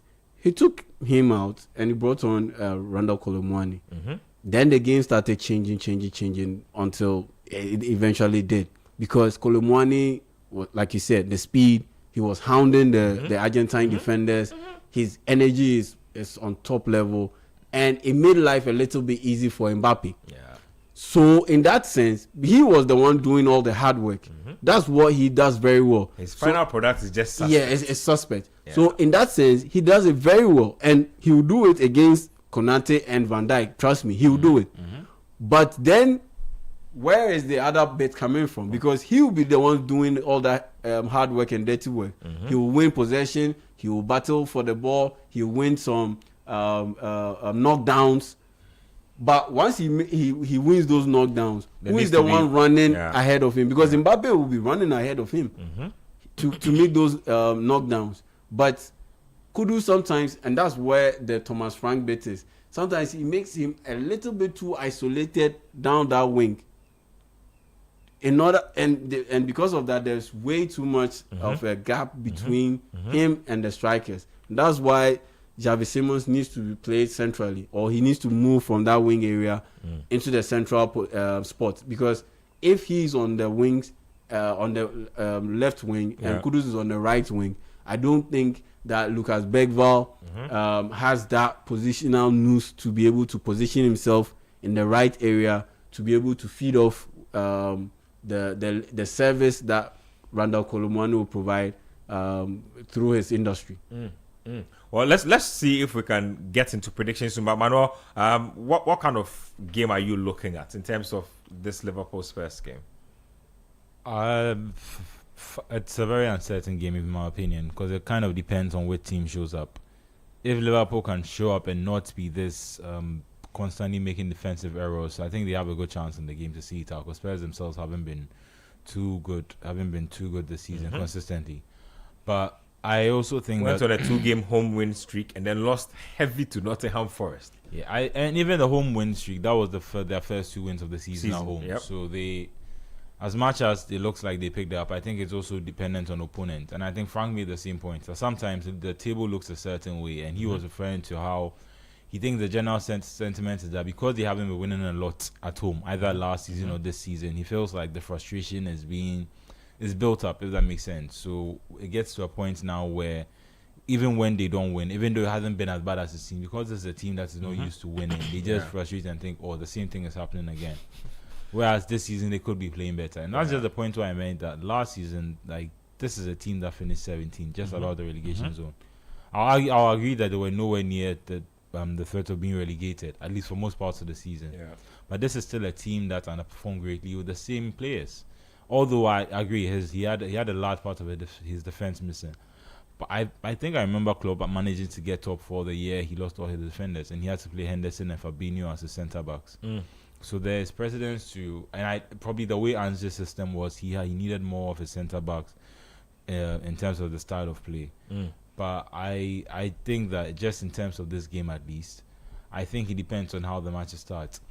A key thing to note about Liverpool is I think I've forgotten the stats exactly, but their problem is when they go ahead in games, they're usually able to win it. So I think most of the games I'll give you the stats for that. So let's talk about points gained from losing positions. Spurs have gained 4 points from losing positions. Liverpool have gained 1 from losing positions. So most of the points that Liverpool have gained this season have been when they've taken the lead and gone into win the game. And most of the points they've lost are games where they come and they start losing, and it's like the players get into a state of shock, and it's like, is it happening again? And you notice that even at the start of the season, that's how most of their wins, they'd get a lucky first half. The team would come back second half, and then they'd still manage to win. Liverpool are a one-half team this season. They either play a good first half or a good second half, or a bad first half and a good second half. That's what they've never played like a complete 90 minutes where you're like, wow, this team has been dominant today, or they've been brilliant today. Never. Oh, it's just me. Yeah, no, same thing. And that's what I'm saying. So Even when they were winning with earlier in the season. season, final minutes, last second, any time, or you remember those times, Putting them in a slot penitentiary and all that. See some plenty accolades they give that in. You're all part of it. Anyway, interesting. Burnley have to gotten an equalizer. Amanda Broya. AFC Bournemouth. That will be 8 games without a win. Wow. Wow. And the way they considered that goal was very poor. Very, very poor. That free kick. Is he on loan? Yeah. No, they signed him permanently. Armando Broja. Yeah, and you can see the disappointment on the faces of the Bournemouth players. Like, wow, here we go again. Like, we are really about to drop points in this game. Let's watch this again. Corner kick. Just one game to the ball. Oh, he's onside. That's a brilliant goal. That's some poor defensive work. Yeah, because look at how many AFC Burnley players were like there. 4. Literally 4 of them. Like, in fact, if Broja hadn't headed his goal, there were about 2 more players. 2. There were 3 lined up there. Man, that's a great cross. Yeah, like that cross, that's the kind of cross. It's begging to. That's the kind of cross that you can score. head into your own net. It's a very wicked cross. Like, very, very solid delivery on that ball, and it's 1-1. So it's 5 minutes of time added on for that game. There's Arsenal-Everton to come a little later today. I was telling you about that, but I was just about to say that I saw something with Thomas Frank, right, and Tottenham. I noticed that when they go away from home, you know why they play well? They don't play that counter-attacking football he does. Like, they loosen up and play. Like, they actually play football when they go on the road. When they come back home, it's like, I don't know if it's a fear of losing. I don't know what it is, but they just climb up, they close up again. Yeah, because I think when they play at home, that's when the Thomas Frank handbrake comes in. So they tighten up a little bit. Yeah, like, don't be too expansive. Yeah. Don't be too creative. Because once we lose the ball, once we lose possession, we'll be exposed. So, crank it up, down a little bit. Yeah, but once you are playing away from home, then you know that, okay, the fans that will be booing us once we lose possession consistently, there wouldn't be that much. Yeah. So there's a bit of freedom and there's an air of freedom I around definitely them. see it. So they're a bit more expressive. But once they come home and they're playing in front of their supporters, and a few boos come in here and there, then they tend to be a little bit. And Tottenham fans can be some of the worst fans in the world. I saw a clip where I think Kudus had just played a game. In fact, it was one of those games where he was literally their best player on the pitch. He was passing looking the tunnel. and then one of the guys said something very unsavory. Like you are too inconsistent to give us your shirt or something. He says nobody needs your shirt or something like some crazy comment like that. I was like, what? This is literally your best player. Like literally. Sometimes, yes, sometimes, football fans. Yeah, and then Haaland is pissed. He wants that hat-trick. He really wants that hat-trick. He's pissed with himself. And he's pissed with his teammates because there have been a few instances in the past 5-6 minutes where he's made runs. Love this guy. Yeah, he's made runs and the passes haven't necessarily come through. They've been under hit or they've been mistimed. Yeah. They've just been mistimed. And he's not happy. I'm not happy for him either. I like his drive so much. This guy doesn't care if he scored 10 goals in a game. Give him chance number 11 and he will score goal number 11. I think he wants to clock 1,000 goals. He wants to break the records of the greats. Yeah, I think he wants to clock 1,000 goals. Yeah. And he's on pace because right now he has over 300. In fact, I think he's on pace. I feel like statistically in football now, he's the only one who can match up to according to ratios. And Messi. He's the only person on the trajectory. On a different day, Mbappe's averages look good, but Haaland is like a machine, like different level. Yeah, because you look at the number of goals that he scored and the matches that he's played. He can go on a drought and then score back-to-back hat-tricks. Yeah. In back-to-back he makes games. it up. Like that's how crazy he is as a player. Just rounding up here, let's do a quick detour around Europe and see if we can update you guys on some of the scores. There's 90+4 in that AFC Bournemouth game. It looks like they will split points. Brighton and Sunderland are drawing goalless still. Very strange to see Brighton in a goalless drawn game. And from what I saw last week, I'm sure there are a few corporates wasting good chances. It's true. I don't want to mention their names. They know themselves. Manchester City 3, West Ham United 0. And guys, I hear QPR have scored against Leicester again, so it's like 4-0 in that game. Wolves are also losing 2-0 at home. And then you can talk about the feature game that's coming up. Liverpool, Spurs, or Spurs, Liverpool, since they're the home side. Everton, Arsenal, Leeds, and Palace. When you go to La Liga, Levante and Real Sociedad, it's 1-0 advantage Real Sociedad. They're leading by a goal to nil. So big results if they can see it through. The Bundesliga games have ended.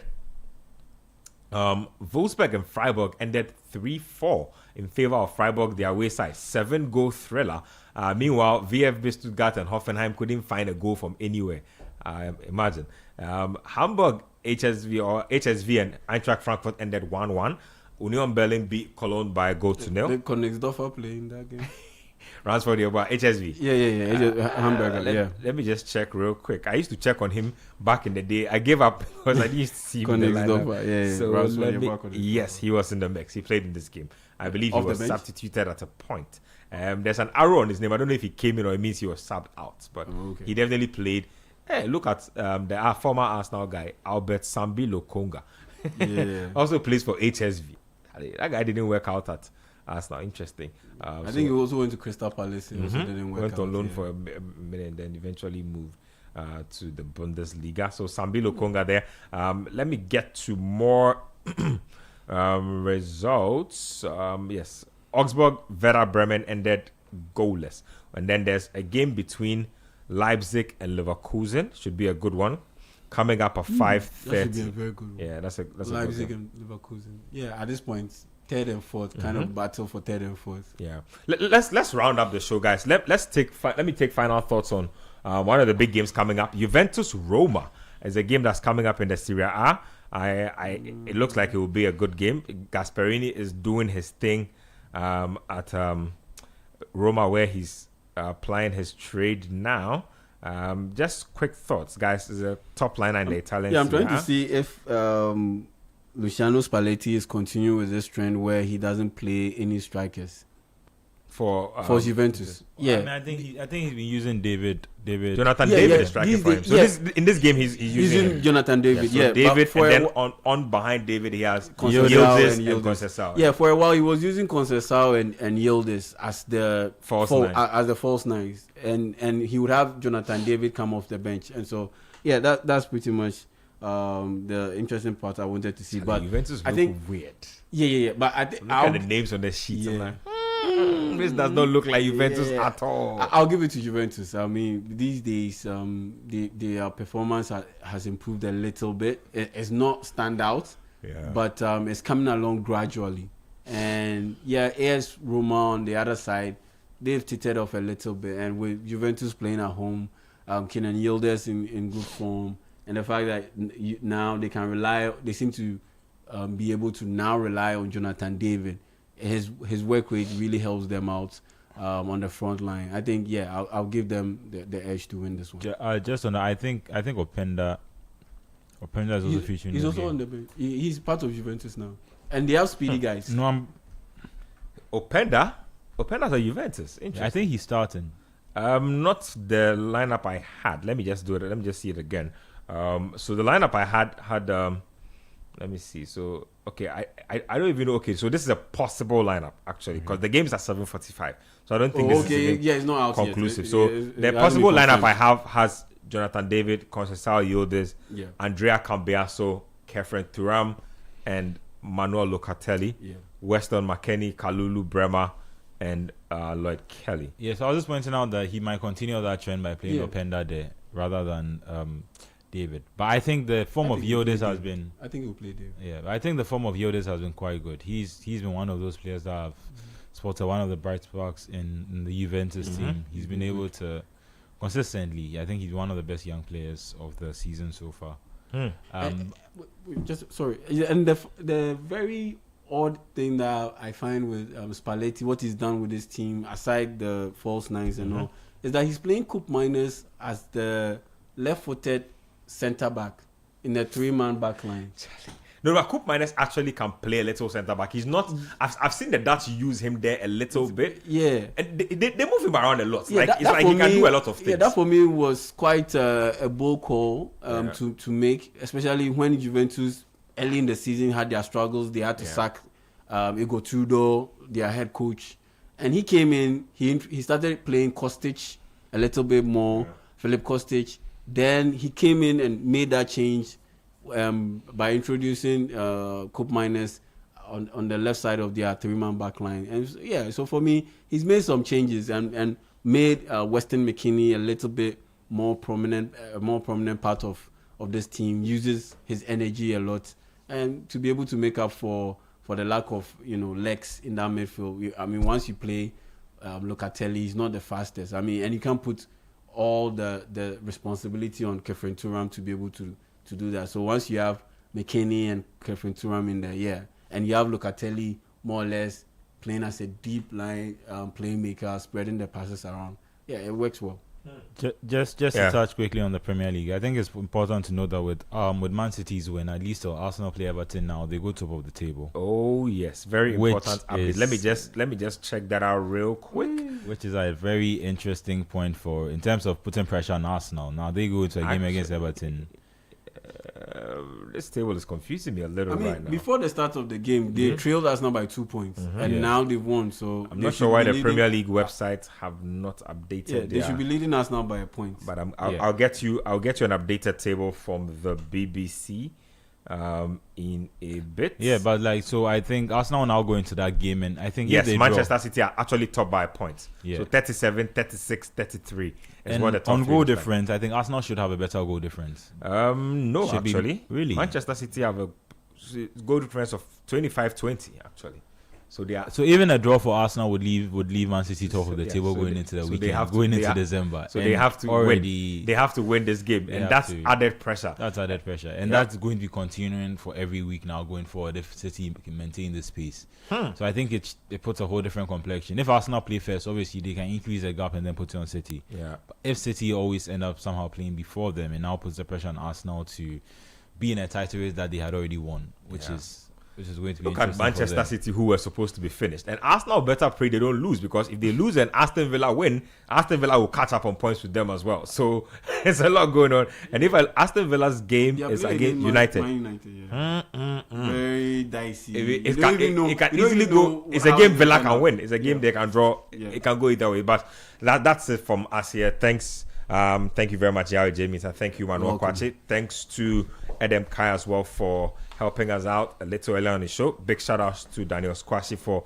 hands in the studio. Shout outs to my YouTube guys, including Kwame357, very dedicated viewer and listener of the show and all our other shows. You out there with a couple of the other guys really, really hold us down. We appreciate all of it. The entire YouTube community that show up for Panorama, Republic of Football, and everything else that we stream. Big shout outs to our X and Twitter community as well. We appreciate the love. I'm Benjamin Nketiah. Same time tomorrow, the Republic of Football will be back on all platforms.